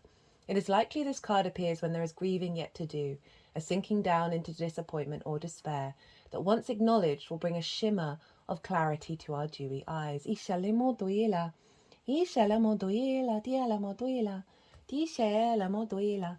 Just sort of hearing that you have support whenever you are crying. Ishalimo duila, diala. Each tear, depending on what it is that we're crying about or grieving about, forms a different frequency and a different, I mean, this kind of looks like a snowflake, even though it is an eye in the middle of it. That if we don't cry, we hold that energy within us. It's making me, I was sort of halfway through that, I was thinking about what I was saying about the purification of water. Ishali diala diala ot inia. Ditialima ot inia. Diashini, that through this process that this doesn't feel heavy, but it is obviously working with some difficult energies, some difficult emotions that can feel very overwhelming. And what I'm really feeling is that by making some of that energy really big with the intention to release it, Ishali diala diala, you're going to do some very important healing work over this retrograde. That is the clearing, the clarity. Ishali mo tuila, that's going to come through. Ishia tianimo ot oini. Osahedron. Yeah, not sure about that one. Perspective. The octahedron is one of the 5 three-dimensional geometric shapes commonly called the Platonic solids. Sorry, this is from the Sacred Geometry Oracle by Francene Hart. I'm using this because Pluto's in Aquarius, which for me is all about geometry, and Saturn rules Aquarius, so it's influencing what's going on with Pluto. Each has equal angles, edges, and equal length and equal faces, and each would fit within a sphere. We call them the cosmic volumes because that was the name long before Plato's time, and because they hold within their structure cosmic wisdom. This has a 20 equal triangle faces. The geometry solid represents the beginning of new consciousness and is water liquid, funny, and feminine in nature. Choosing this card suggests that the subject of your inquiry has been on your mind for some time. You ruminate and question, but like a continuous loop, moving round and round and going nowhere, you are stuck in thought patterns that offer no solution. It's time to seek a new perspective. Ask for inner guidance from the female receptive aspect of your being and allow this flow to enter your thoughts in a way that will release the old patterns and bring light and higher wisdom. You may be surprised about how easily you entangle the situation once you see it from a fresh vantage point. And I feel like through those tears after the release, tapping into that feminine energy, we all have it within us, not gender specific, not sex specific even, that by then creating space, say, for the High Priestess, who in the introduction, if you didn't catch it, I broke down the astrology, also did collective tarot. High Priestess was at the bottom of the deck, of tapping into the wisdom that's coming through from the release. Okay, guys.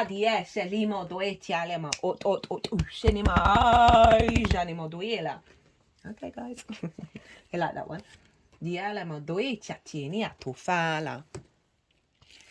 Okay, next up we have the Raven's Head. Another Kim Krans deck, and this time it's the Alchemy deck. Initiation, the ordeal, the work begins. Though alchemy is filled with a myriad of open-ended symbols, the Raven Head has a precise message. It arrives to mark the beginning of the work. This card indicates something has occurred, known or unknown, to initiate the spinning of the alchemical wheel. With its mighty churning, things are about to change on every level. Ooh, cool. The Raven's work cannot be undone, just as the pill cannot be unswallowed or the pearl turned back into sand. You may be overwhelmed or think the journey ahead is not for you. Your doubts matter not to the Raven, as its appearance signifies it has chosen you. You are ready and the moment is now. Can you go back to the way things were? Can you pretend nothing has changed? The Raven claws a clear no. It does not apologize as it knows your destiny is great. Ishalia diala, do ishalimoto itinyala inya, As you step into the work, travel light. There is no need for additional baggage, literally or metaphorically. Everything you need awaits within the alchemical laboratory. So that's kind of releasing any panic or fear or worry about the process of what's going on. So the raven has chosen you. You have that the raven has chosen you, that you have what you need within you, right? This process of release and transformation is taking you into a new space. The alchemical process of that transformative nature. So this is from the Four Agreements deck, which is a book which I thoroughly recommend to anyone. It's one of the few books I recommend. If you start applying those four agreements, your life genuinely will unfold. Be impeccable with your word. Let go of self-judgment and blame.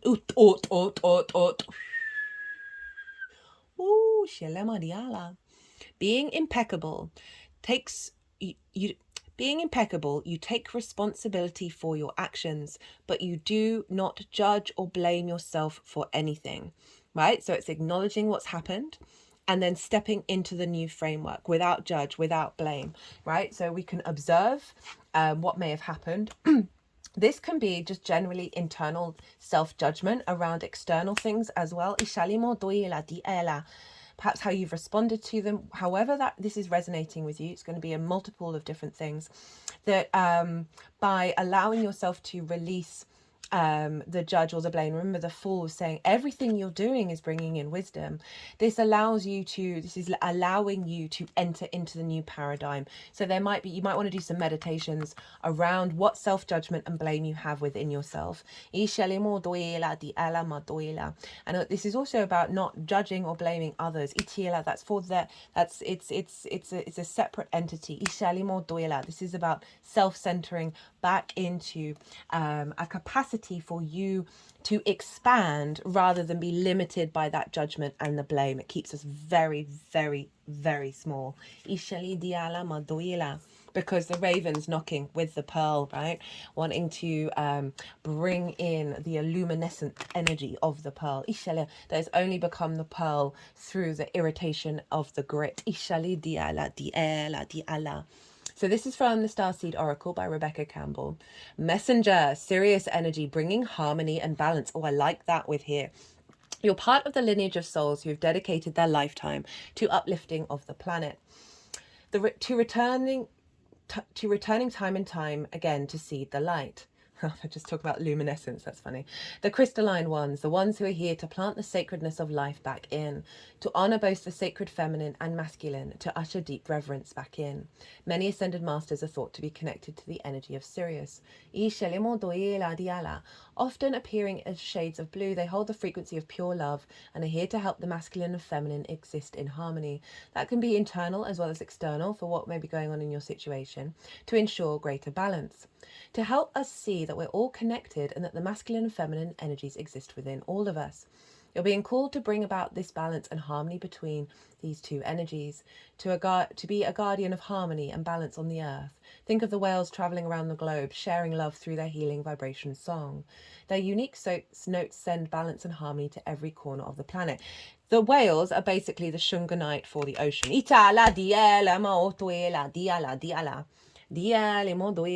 A rebalancing of the masculine and feminine is occurring worldwide.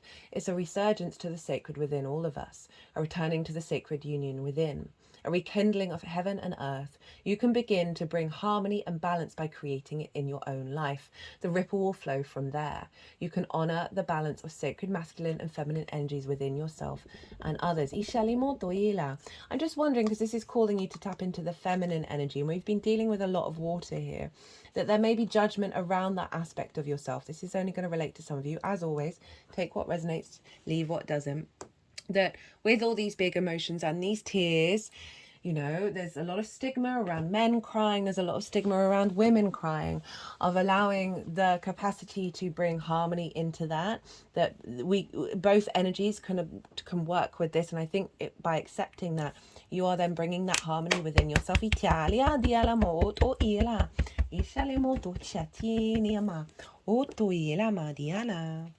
do inima. So this is from the Tantric Dakini's Oracle, number 21, Earthbound. Earthbound bears the number 21, signifying development from the world upward through the subtle centers to the stage of fulfillment in life. This card relates to the world of the traditional tarot. The world card is Saturn's card, so that's ridiculous. The surface of the earth viewed from space lies below. Above the horizon, the orb of a new earth is seen, as if suspended in the darkness of the night. This symbolizes the beginning inherent in every completed cycle. As we step out of one situation, itoela diala, beyond our roots suggested by the surface of the earth, the next moment manifests itself in the completeness of the new perspective. By our nature, we are destined to return to the earth until the completion of cycles of incarnation. Realizing the underlying meaning of earthly existence. Well, that's a powerful activation. You're getting there. The completion of a cycle. Responsibility understood in its broader aspect of humanitarianism. That's tying back into the messenger of what you're doing is serving the collective, of finding that inner balance through honoring the polarity of existence, right? The light and the dark, the love and the grief. This is very powerful stuff here. Pile 3. Action as a result of choice and free will. Liberation from the bondage of habit. Change in viewpoint. Could indicate a change in residence, parallel universes, and the concept of new things emerging from the old. This card relates to karma and should be meditated upon with this in mind. Single-mindedness, particularly with regard to worldly things. So I like this energy is then grounding you into the earth, right? With this balance, with this harmony. There was a lot of Pentacle was the first card that came out in the collective tarot reading of what's happening with this retrograde is facilitating our manifestation and reconnection back to the physical world. Ooh, that was powerful. Like that. Okay, next up. So this is from the Solomon's Oracle. Never used it on this channel before. And it's just got lots of keywords. So I'm going to read out some of them. Security, protection / caution, danger, warning. Security and protection encircle you. You can proceed safely towards the realization of your dreams. Any path you choose will lead to success thanks to the protection that you have. And I feel like with the balance coming in, that it's when we are in balance, in peace within ourselves, of holding space for the multifaceted, multidimensional being that we are, that's able to cry and laugh at the same time. It then means that any choice that we make is in alignment with that balance.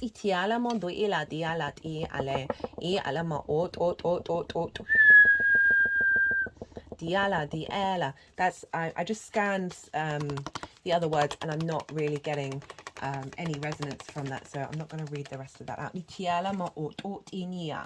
That there's, after some uncertainty, right, there is a level of support that's coming in around you as you move through the world beyond the retrograde. Final card, gentle force, consistency, persistence, patience, the long game. Over time, a single drop of water has the power to shape even the hardest, most solid material, from stone and rock to cliffs and mountains. In fact, water is responsible for crafting most of the stunning landscapes of this world. We can learn a lot from water in this regard, how consistent action day after day, month after month, year after year, decade after decade, can create steady, lasting change. A hagstone is a stone with a naturally occurring hole through it caused by water erosion. For the Celtic people, they were good omens and were thought to offer protection. Got a lot of protection energy coming in. So many people give up before they begin to see results. But deep-rooted change takes time. The most magnificent creations require committed crafting. We all have passions, but what most people don't do is commit to these things and master them. We're all beginners of something. The great masters, musicians, and artists of history were too. Commit to your passions, throw yourself into what you most long to create. Commit to showing up day after day. Small steps taken consistently make a world of difference. If you commit to your creations with grounded daily action, in a week or a decade from now, you'll be blown away by what you've created. There's no rush. Consistency is key. Be like the drop of water on the hagstone. Play the long game. Don't burn out before you really begin. Be patient and keep showing up. Oh, that feels so grounding. That feels so... I'm a big fan of long-term integration, that what's coming through with this retrograde is going to need being put into practice. And I really love the wisdom that's come through in that. And Saturn is a longer term planet, right? It's over a 30-year cycle around the zodiac. That it isn't about rushing in. It is about being an awareness of what you've been working with, integrating what downloads come in, and then giving yourself the grace and the love to step into that, right, on a daily basis, and find the time to implement it. Itiala, even if it's in a tiny way every day. Okay, here's your tarot. 8 of Swords, the Death card, the Lovers, the Ace of Cups, the Three of Wands, and the Magician is how to amplify it. So the 8 of Swords is in fact Jupiter in Gemini. Jupiter rules Pisces. So Jupiter is influencing Saturn over in the sign of Gemini. And so this is all about trapped in a cage of your own making. There's a sense of this figure feels like they're trapped, but they are not. It is an illusion. This is representing that everything is an illusion. This retrograde, you are releasing a lot of things that have kept you trapped, right? There's with the Death card, right, of the cycles of time, of things that have had an authority over you, that have diminished your power, are no more, right? So the king is no more, and so you are moving, again, very protected, moving through this cycle with the understanding that there are things that are being let go of. You know, we've got a lot of release here, a lot of grief and energy around letting go. So it's quite phenomenal that that's shown up as well. And it's taking you towards union, right? This is about the balance of the masculine, feminine, and spirit. And that has come up in the readings. The Lovers card, this is also Gemini, right? You might want to look to where Gemini falls in your chart. That might be particularly resonant of what's going on right now. And so there is this sense of, through that release, you are coming into your power, right? The night and the dark, the yin and the yang, the love and the grief, the love and the rage. This is about honoring that polarity within yourself. And when you do that, you are stepping into your own divinity. The Lovers is also about being able to make the right decisions when you come to big crossroads. This can also represent a romantic relationship that you're in that may have been difficult, whether it's a past one or a present one, that there's a shift going on here that's either going to see the falling away of that relationship because that's part of your soul contracts, or it's going to see the elevation of it. We then get the Ace of Cups. So following that, we have an overflow. Got a lot of water here. So it's funny the Ace of Cups showed up, right? So the overflow of abundance, right? Rather than restriction, rather than a sense of being bound and not being able to access that water. There is the Dove of Peace. So it's bringing a level of calm and overflow and a sense of abundance, a renewal of love, your intuition, your connection to your emotional body. So funny that the Shungite turned up for this pile. This is back to the soul frequency, right?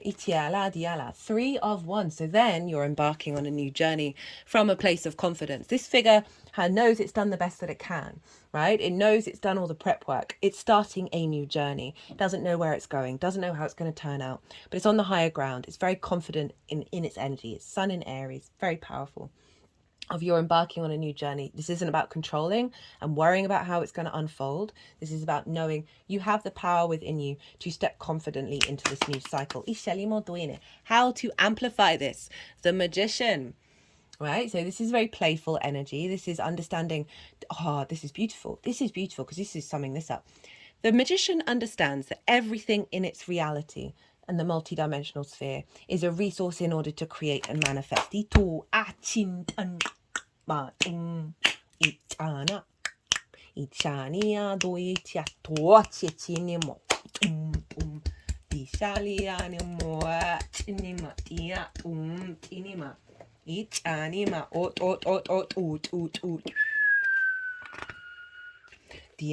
this is the perspective of this card.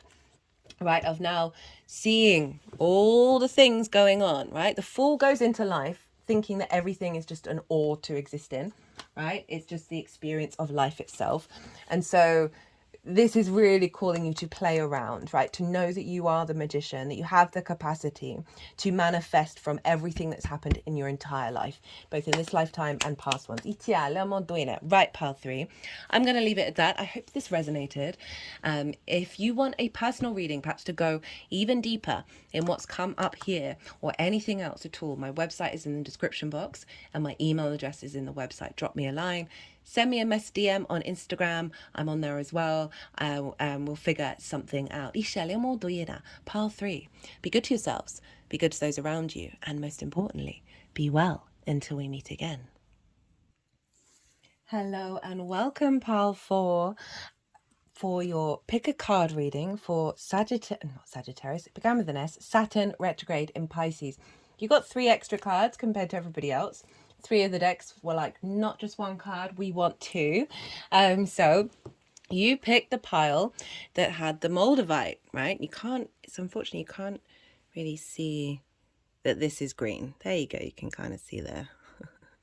So Moldavite is very powerful. It comes from when meteorites land. It's the glass that's formed. It's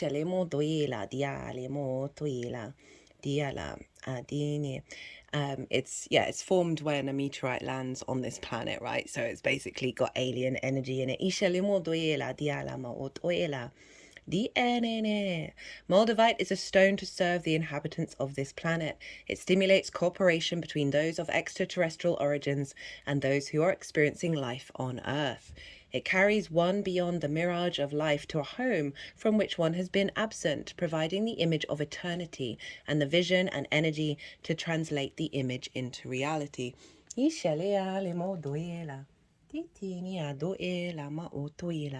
holds immense potential for direct interdimensional accessing of higher dimensional galactic energies.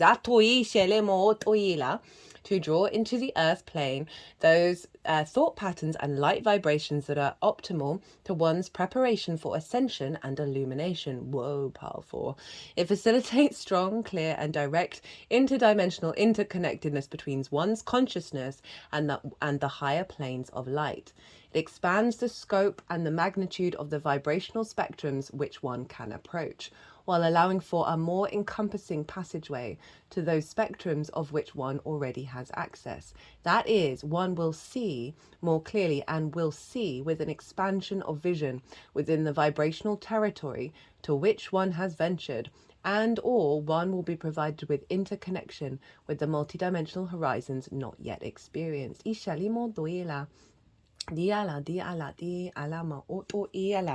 Well, let's see. I've not read any of these oracle cards yet. It's going to be a surprise as much for you as it's for me. I also have these tarot cards that I pre-shuffled before the reading that I'm going to read after these oracle cards. So let's get in with it. While I'm reading it, I'm going to be called to say certain things through the way that I channel. So we'll see what comes through here. So the first card is from the King Solomon Oracle. I've never used this before in on this channel. It's just got a lot of keywords in it, so I'm going to scan to see what resonates and what I'm picking up on. So this is card 16, Material and Spiritual Abundance. A positive card that indicates a great capacity for giving even with scarce resources. Positive influences, abundant faith, generosity, donation, and charity. It's saying that there's a spiritual support when needed. Whoa, I mean, already we're off to a bit of a powerhouse of energy showing up here.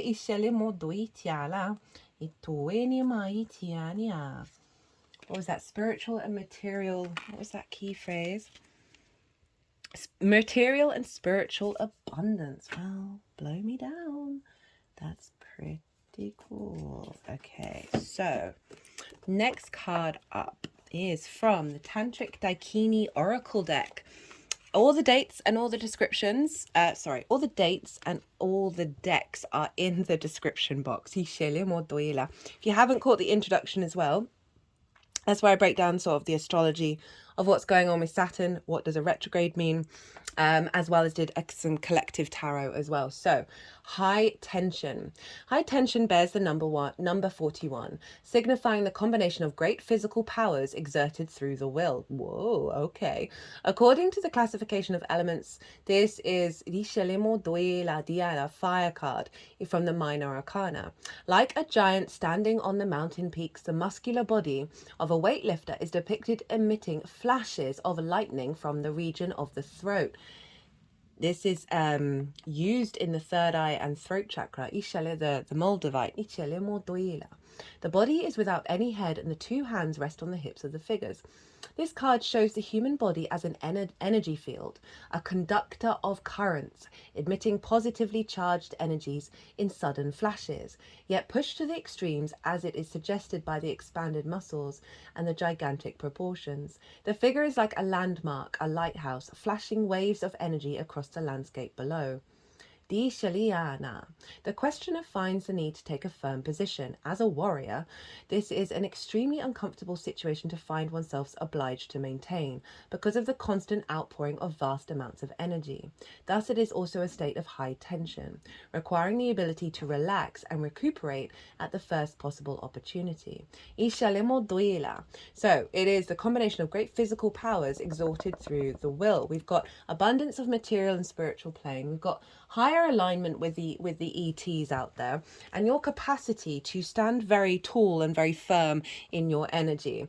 It is calling to make sure that you are in balance and that you are resting and not burning yourself out with the downloads that are coming in. You can breathe. They're just moving it around the throat chakra.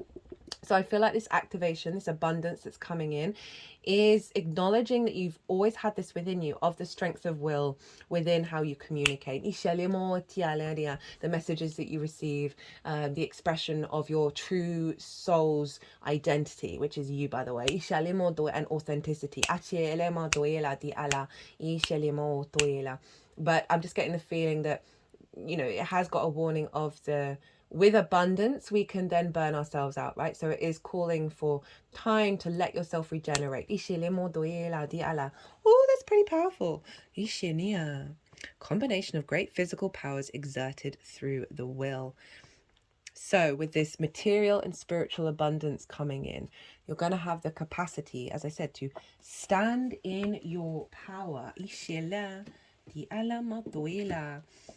And I really love this imagery of knowing that that electrical current is always running through us and it is sending light out everywhere. That when we get in alignment, and this feels like a big alignment into your frequency, that is just simply radiating from us. That serves not only us, but those around us.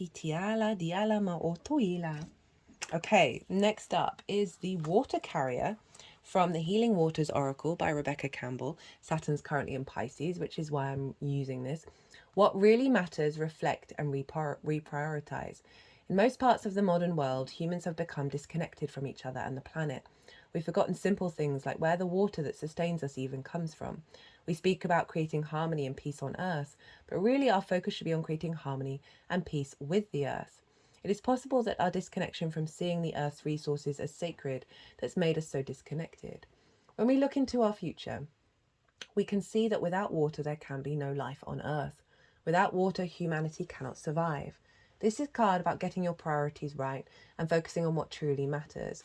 I guess that's kind of linking into like the exaggeration of energy where we can then burn ourselves out because it's based on frequencies that aren't our own. In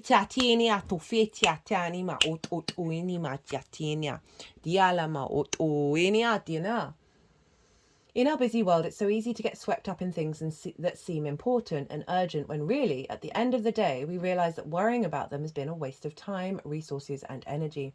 It's time to take a moment to pause, reflect, and reprioritize, to focus on what really matters, to chop wood and carry water, to care for those in our community, to understand what's really, truly important, and to act accordingly.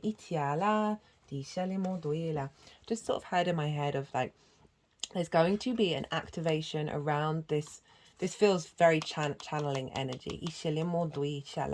And you need that pause. I speak from experience. We're all channelers, by the way. We just all do it in very unique, different ways. That pause to allow your body to recalibrate to working with high energies. But what was coming through in terms of working with the collective, working with humanity, which came up with the Moldavite as well as the water carrier, is that what's happening with this retrograde for you is bringing in a new, I don't want to say upgrade, but let's just use that word, upgrade, that you're through your frequency, and this could be about the things that you do, the things that you say, you are providing a level of that abundance that's come in with this card, right? The spiritual abundance into the material plane with your interactions with other people. And that can be really draining. So there's an element around here of cultivating your protection around your energy, and that came up in the collective tarot. That was the first card out. So you might want to watch that if you've not caught it. You've got the love. So this is from the Starseed Oracle, also by Rebecca Campbell. Hadrian energy, codependency, boundaries. The Hadrians are believed to be beacons of pure, divine, unconditional love, who see love in all people and situations. As a result, they can find it hard to have boundaried, independent, healthy relationships, because they only see the unconditional nature of those they meet. The lovers of the cosmos, they dive in fast. They're here to learn how to love while in a separate body, to learn to love self first and then establish healthy relationships with others. That's kind of tying in with what I was saying about your energy boundaries. To remember that the love they seek is already within them, that they truly do have the love all on their own. The message of this card is to review the ways you may need to establish healthier boundaries. Perhaps that's so funny. Perhaps how you're in a codependent relationship in which you may be losing your sense of self. It's common for starseeds to dive deep into relationships, particularly with those who feel safe and familiar at a soul level. I know that one well. Perhaps you're in a relationship in which you give more, not so much anymore. Perhaps which you give more than you receive. Or perhaps there's a certain volatility to it and you're always unsure where you stand.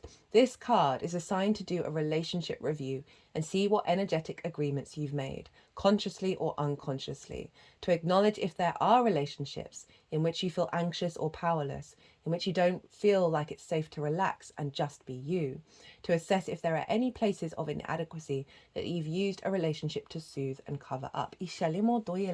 Very wise words of reflection on the interaction with others and how it impacts your energy. So that can be used in quite a universal way. And Saturn, as I talked about in the introduction, it can often be all about boundaries. And so this may be, you may have had a lot of boundaries that have happened since Saturn's been in Pisces come up. Now with the retrograde, we get to revisit and understand and bring depth and nuance from an inner space about what they mean to you. This is from Kim Krantz's The Wild Unknown Alchemy deck. Mortification, decay, death, decomposition.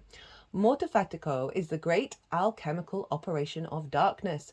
What was once composed now decomposes. What was once presentable is now despicable. This stage cannot be avoided. The underworld has taken us into the dark interior of its belly, and here we reside until spring. Through the natural process of decay, we descend into its depths we didn't know existed. The alchemist soon finds Mortifico is a stage of regeneration and sacred power, where the soil is fertile and rich, offering nourishment for tomorrow. This stage cannot be rushed. The darkness must have time to do its work, to dismantle and to loosen, to free us from old scripts and stories as we learn to surrender to this great operation. The earth churns and wisdom whispers in the dark. She envelops us with grace and the promise of what's to come. Diala, diala ma doela ma otoela, diala ma doela. It says, in order to go deeper, read the Egyptian story of Osiris. And that is when he was pieced back together. Yeah, so that might be relevant to some of you. Again, through this process, reflecting on what really matters, reprioritizing, figure out where energy in regards to your interactions with others, that's going on. And then you're going through a process of transmutation. This is supposedly linked into the death card in the tarot, of releasing things that have had an authority over you that no longer serve you. Saturn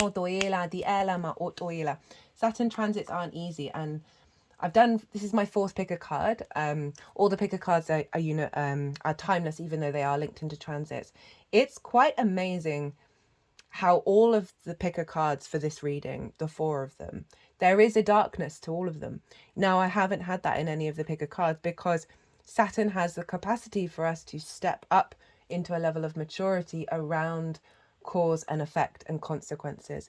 And that means, and Pisces is the 2 fishes pulling away from each other, the yin and the yang, right? The light and the dark, of honoring those spaces and how great power comes through them. Saturn is also a malefic planet, right? So arguably it's not surprising that some difficult energies showing up for everybody. Kali the Brave. This is from the portal of Kali Oracle. Affirmation. Well, first the word is protection, but the affirmation: I am bravely reclaiming the fun in my life. I embody courage. Well, here. Cast your mind back to the carefree, thrilling days when simple things made you laugh and having fun was at the top of your list of priorities. Singing, dancing, freedom, excitement, no responsibility, and not a care in the world. And now you're here with stresses and strains, dragging yourself around at 1,000,000 miles an hour, trying to join the dots and manage the trials and tribulations of life. People have hurt you. Life has bashed and bruised you. You have been contorted to fit in. But with this card, you're being led back to the fun in your life, and you have the protection of Kali the Brave as she leads you back to your inner child, to remind you to be in love with your life again as the wild maiden of your younger days. Before the conditioning of world changed you, Kali the Brave is your protection from the tedious monotony of everyday life. Lifting you up above the perceptions of others for you to feel totally safe in your own skin and remember the fun of living. This was the card about codependency, when we feel safe with others. I love that this is coming through. That is relevant to some of you, of when we feel safe within ourselves, we do not need to be in those codependent relationships. What have you done today that was enjoyable, exciting, entertaining? How many times have you laughed today? Kali, the Brave, wraps you up in her protection as you face each situation with light-hearted happiness and rid the demon fears that live within your mind and drag you down, stopping you reaching your full potential. She protects you from feeling the obligation to conform, encouraging you to run naked and free as your soul soars. Become aware of how you spend your time and begin to instigate activities that fill your heart with joy and incite bliss into your soul. These all really complement each other. I'm very much enjoying this. For you are protected and worthy of joy. It is time to bring fun into your existence. It's time to say yes to life again. So this is a message from Kali the Brave. I am here to remind you exactly who you are and how you should be cavorting through life. No more tedious compromising or people-pleasing as you step with me onto the path of joy and laughter, restoring and reviving your true essence, while eliminating the crushing restraint that has been put onto your soul. I am your protection from fear as you rise again. Ooh, raising from the dead. So you've got some big activation coming up here that is then calling you to recalibrate that which isn't in alignment with it. Ita tinima otoela di eshalema. Iti anima otoinia di shala. Diala. So next up is the Starborn. Again, another Kim Krans deck, one of my favorites. The World Unknown Archetypes deck. The Divine Child, the Star Child, the Destined. An elusive yet radiant aspect of the self, the Starborn archetype, points to the cosmic spark of light that arrived with each being at birth. The moment the newborn crowns, the moment the newborn crowns, the royal stars above are said to constellate in a unique shape that maps our path in the world. I can confirm that does appear to be facts. The idea of destiny is controversial, yet the starborn naturally feels a sense of destination and purpose, aiming itself towards a future that is beyond the mundane. While Kali and the starborn are helping release the perspective around how things may feel mundane, right? Okay. When this card appears, and also I do feel this may not resonate for all of you, but for that there is an energy here of an activation that is stepping you into your path in a way that you may have never have contemplated before.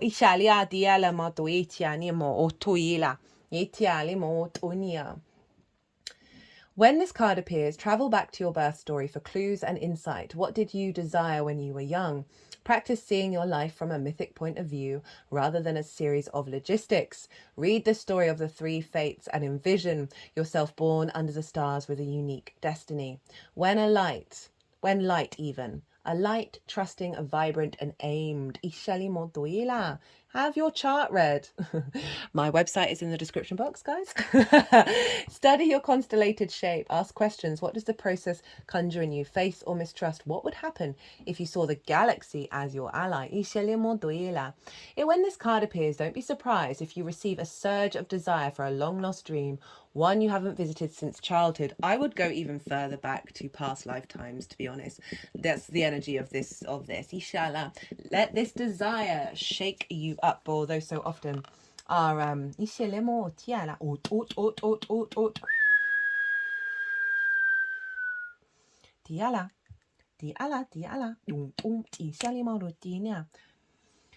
what was I going to say?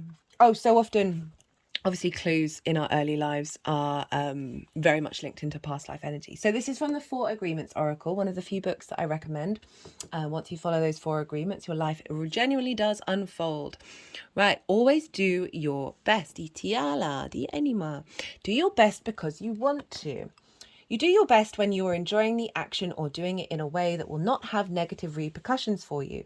You do your best because you want to do it, not because you have to do it, not because you are trying to please the judge, and not because you are trying to please other people. So we've got some stuff about people pleasing coming in. This is really empowering because this is you taking back your power to step into a space of your actions being from your frequency, your innate energy, rather than the external, and finding the drive and the motivation and the activation around that.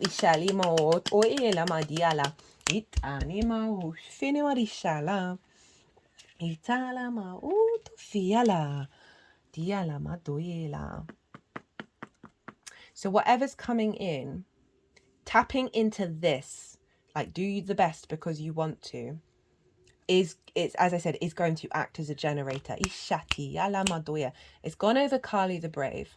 Itzhak and what really matters. Laughter, fun, joy. Carve some time up for that. It's so difficult. I do appreciate that. But just the smallest of moments, watching a quick clip that makes you laugh, right? Those kind of things will help feed your capacity to do the best because you want to. Okay, the Shaman's Dream Oracle, Wailing Tree. Grief and mourning, a time of necessary losses, reconciliations. When you encounter the Wailing Tree on your path, it's an invitation to stay a while and regroup. A place for you to rest and allow yourself to say goodbye to what no longer serves you. We definitely said that with that and the death card. You may have been overdoing things, working too hard, or putting too much effort into life with little reward. If you've been considering making a change, now is the time to do so. One important thing to consider before you make any changes is that you need to allow yourself to feel your disappointment, your loss, and mourn what was and what could not be. This is a way to honor your experience, to give yourself time to consider all the gifts in it, to put proper closure on it, to really know what you've learned as you've walked away from it into something new. Even in the perception of failure, there is much good to be discovered. However, skipping the stages of loss doesn't get you to reconciliation any faster. In fact, you will discover that you will have to come back at some point. So do it all now. Look at it all squarely and honestly and stay with your feelings. Life is not either or. It is both and this and that. So as you dive in and process this, allow it to become a temporary travel companion on your journey. The feelings that this will bring to the surface will be challenging for sure. Yet like all things, they will pass soon enough and you will be more enriched by the experience. Again, it's that polarity that mutable energy can bring in, especially Pisces, in terms of the emotional responses, because it's water, of whatever's going on here is going to activate the wailing tree, which is then saying you've got to prioritize allowing yourself to grieve a pathway that is not unfolding. You are activating a different pathway, and so we need to have that level of deeper understanding of the emotional response in order to clear the energy of the new path as well. I'm not getting anything that is going to block what is meant for you and your soul. But it is, as I said earlier, in all these readings, there's been some difficult energy, and I'm not surprised with Saturn. So this is just, again, highlighting this is part of the process, and the wisdom that we get from it is going to be quite phenomenal. Willow the Wisp, treasures hidden in the shadows. Well, there we go. The great mystery, Epiphany. Willow the Wisp hovers over the luminousy glory above the twilight moors of your life, whispering for you to step into the fog, into the mystery, the unknown. You may have been visited by her before, but though intrigued, you refuse her invitation. It would be safer, you decide, to remain on the journey you know. While you always have a choice as to whether to follow her or not, you never know when you might encounter her again. In this sense, turning away has its own consequences. Why is the known so appealing? It's only when you wake up to its restrictions, its soft prison or golden cage, that you realize there must be more. Willow the Wisp has come to you once again to offer you magic, but you will have to sacrifice certainty in the pursuit of adventure, your comfort zone for the dangers of discovery, your well-trodden path for the detours that may very well lead you astray, or will they? Can you accept that losing yourself will bring you closer to your true self? The profound shift of an epiphany can occur only when you risk the detour and enter the unknown. Now is the time to trust higher forces to lead you to this place, these worlds hidden at the threshold between what was and what can be. Here is where you will learn about your own unmaking, to unmask yourself, like getting back to that starborn energy, which is over on the tarot cards. Love what you discover, dark or light. See it all as divine, and find a quiet, thrumming power waiting for you to channel it into the world for the good. The treasure you find, Atina, will filled with the wealth of love and kindness. True prosperity is ripe to share with others. See, that's sort of summing up all of this. She is here for you now. Will you accept her invitation? A great bounty of goodness awaits you. Well.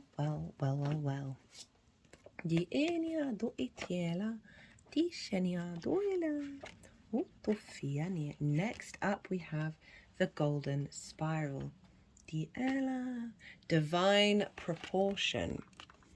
The Golden Spiral is the cosmic representation of ideal balance, universal harmony, and spiritual transformation. This spiral is a blueprint of all nature and indeed of our humanness, from the double helix of our DNA to the spiral shapes of galaxies. This piece of sacred geometry is container and accelerator of consciousness. Ooh! This card connects you with the primordial whirlpool of creation, the cosmic soup from which we all emerged. Again, the origin energy, the starborn. You are not separate from God. You are not alone in the vastness of time and space. You are unity and oneness. You are connected to every particle of energy and light, to every wave in all of creation. Taking this into your everyday life, it becomes clear that there is no us and them, no separateness. Realize the sacredness of the golden spiral and rejoice in knowing that you are part of life's flow of the universe and one with all that is.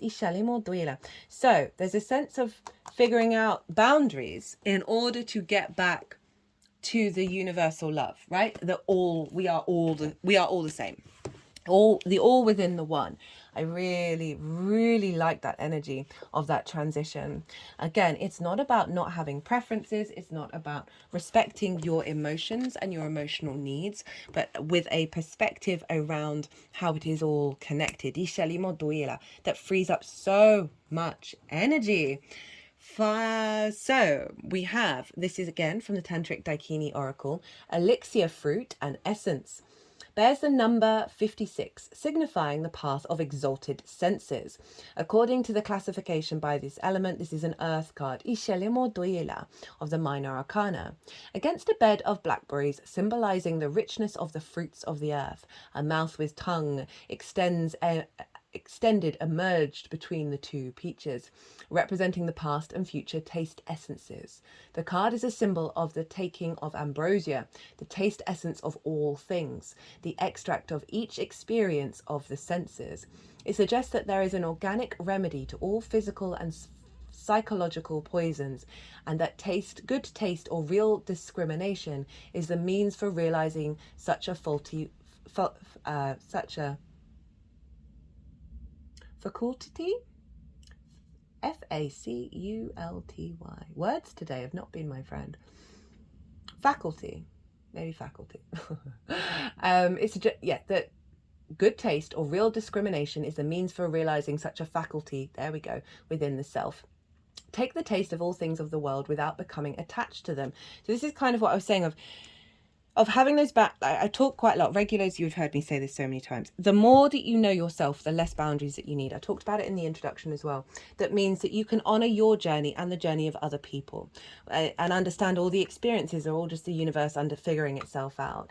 That I like that this is showing up, because it's then also highlighting that through that process of not having any boundaries and being very central within your own energy, that there is going to be a frequency of your soul that is you, that has its own understanding of things, its own preferences, taste and discrimination.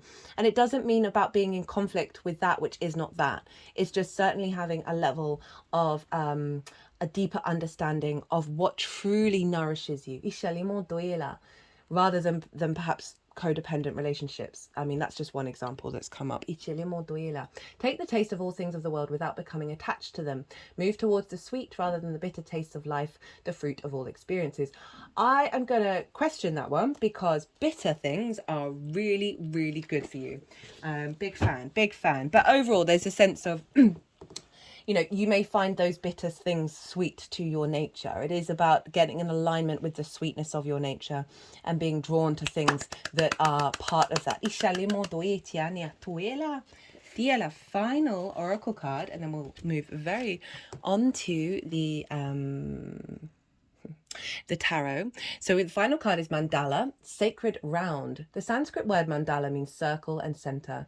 In spiritual practices and in psychology, it denotes circular imagery that is painted, drawn, constructed, or danced. Mandalas are outward expression of internal processes and can be viewed passively as centering devices, as in meditation. They also may be created by individuals as a means of communicating with one's center and enacting healing and transformation. If you choose the mandala card, you're invited to consider your life as inherently whole and healthy. If there are disparate energies at work, pull them into your sacred center and view them as part of your whole. Again, just same message but in different ways. They are integral elements, but only part of your story. You may wish to do a mandala drawing which will represent this moment in your life and will reveal insights from your unconscious that you may have not been considering. Well. What a reading. So, activation, integration, ascension. Now, to the tarot. Got the Eight of Swords, the High Priestess in reverse. She wants to go in two places, by the way. The Eight of Wands, upright, but neither upright nor reversed. The King of Cups, the High Priestess then wanted to go here, which I will move her there. The Hierophant, and then the King of Wands with the Knight of Swords is how to amplify this energy that we've been working with here. So the Eight of Swords happens to be Jupiter in Gemini. Jupiter rules Pisces traditionally, and so is governing what's going on with Saturn. And I'm amazed I didn't mention it in the introduction. There we go. And this is all about things that are an illusion, and my ideas, constructs, limiting beliefs, trapped in a cage of your own making. And when this shows up, this is the veil coming down, the blindfold coming down, and realizing and stepping out of into alignment, which is coming here. So this is an acknowledgement that some limiting beliefs are falling away, right? But they have been blocking you. So too has been a block to the High Priestess. This is your deep intuition, the sense of faith and knowing that things will unfold, that bring in fertility and abundance. Because, you know, it feels like with this energy that's been coming through in the reading that there has been, you know, this is the moon's card. The moon represents how our needs are being met or not being met, how we give and receive nourishment, of a lack of that, deregulation of the emotional body, that kind of thing. So this is what's going on with the retrograde. We then have the Eight of Wands. This is alignment. The Eight of Wands, it's neither up nor down, which means I feel it's both an internal and an external response that's happening. Ita, idala, dilamo, ot ila. Ishalema, ot ila. Dialama, ot ila. Ma dinamo, tit animat, inama, ut, unima, di shalima, duela. So we have a release of this energy. And then, as I said, the High Priestess wanted to come in after the King of Cups and the Hierophant. This is big boss energy. This is powerhouse of wisdom and emotional balance and harmony. Okay, King of Cups, sitting on an ocean on a stone throne, not bothered by the storm around it. This is emotional control, not denying emotions. Emotions are powerful, and this figure is able to work with them and take action on them from a very healthy, balanced place, right? It is about a heightened intuition, our action on our intuition, heightened emotional control, and being able to respond from the truth and the depth and the maturity of our emotional body, and being able to cultivate from our creativity, our imagination. It is a king energy. So you've got this empowerment coming in and being able to implement it in your actions. High Priestess in the upright, a deep intuition within you that you know that all of this process is drawing towards you that which what you need. Remember the elixir of life and the mandala, heightened intuitive body. The Hierophant, a level of commitment here on the planet. This is Taurus, right? This is having gone through some difficult things. This is the Pope, and your own spiritual journey, your own uncovering. You have an embodied wisdom within you. For those of you who resonated with the message of what's coming through here, you are then sharing with other people. This is the only card where this figure is talking to others. So there it does represent a level of interaction with the external world based on this experience. For those of you, this could be about a relationship, right? Of you being in your power, not being codependent, and intuitively drawing towards you a higher level of commitment. To work with this energy. We have the King of Wands and the Knight of Wands. King of Wands, very confident, act on your instincts, right? There are moments here to be in pause, right? Neither of these are particularly pause cards. They're not yin, they're very yang in their nature. But the King of Wands is fire. Fire is instinct, right? The impulse, beyond the trauma responses and the limiting beliefs. It's very passionate, very courageous energy. You know, this is the play and the fun of Kali, the brave that she's bringing in, of laughter, of joy, of light, of this is calling you to take action around that, right? What brings you that passion into your life? Find things, the little things, and take action on it. Stand in the power of the spark of spirit you have within you. This is a very there is the power of transformation with fire, right? But this is the energy to tap into, of like, you've got this, you're the king, there's a sovereignty, there's an authority here of what you're walking through, and what's coming out the other side. We've got it with the Knight of Swords. Okay, what I'm feeling is through the cleansing energy, the sense of that which is coming out from the darkness, it is calling you to play around and put this stuff into action, right?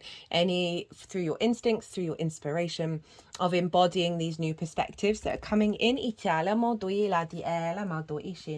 of putting it into implementation without any expectations, without any assumptions of how it's going to manifest moving forward, right? Of allow yourself play, and allow yourself to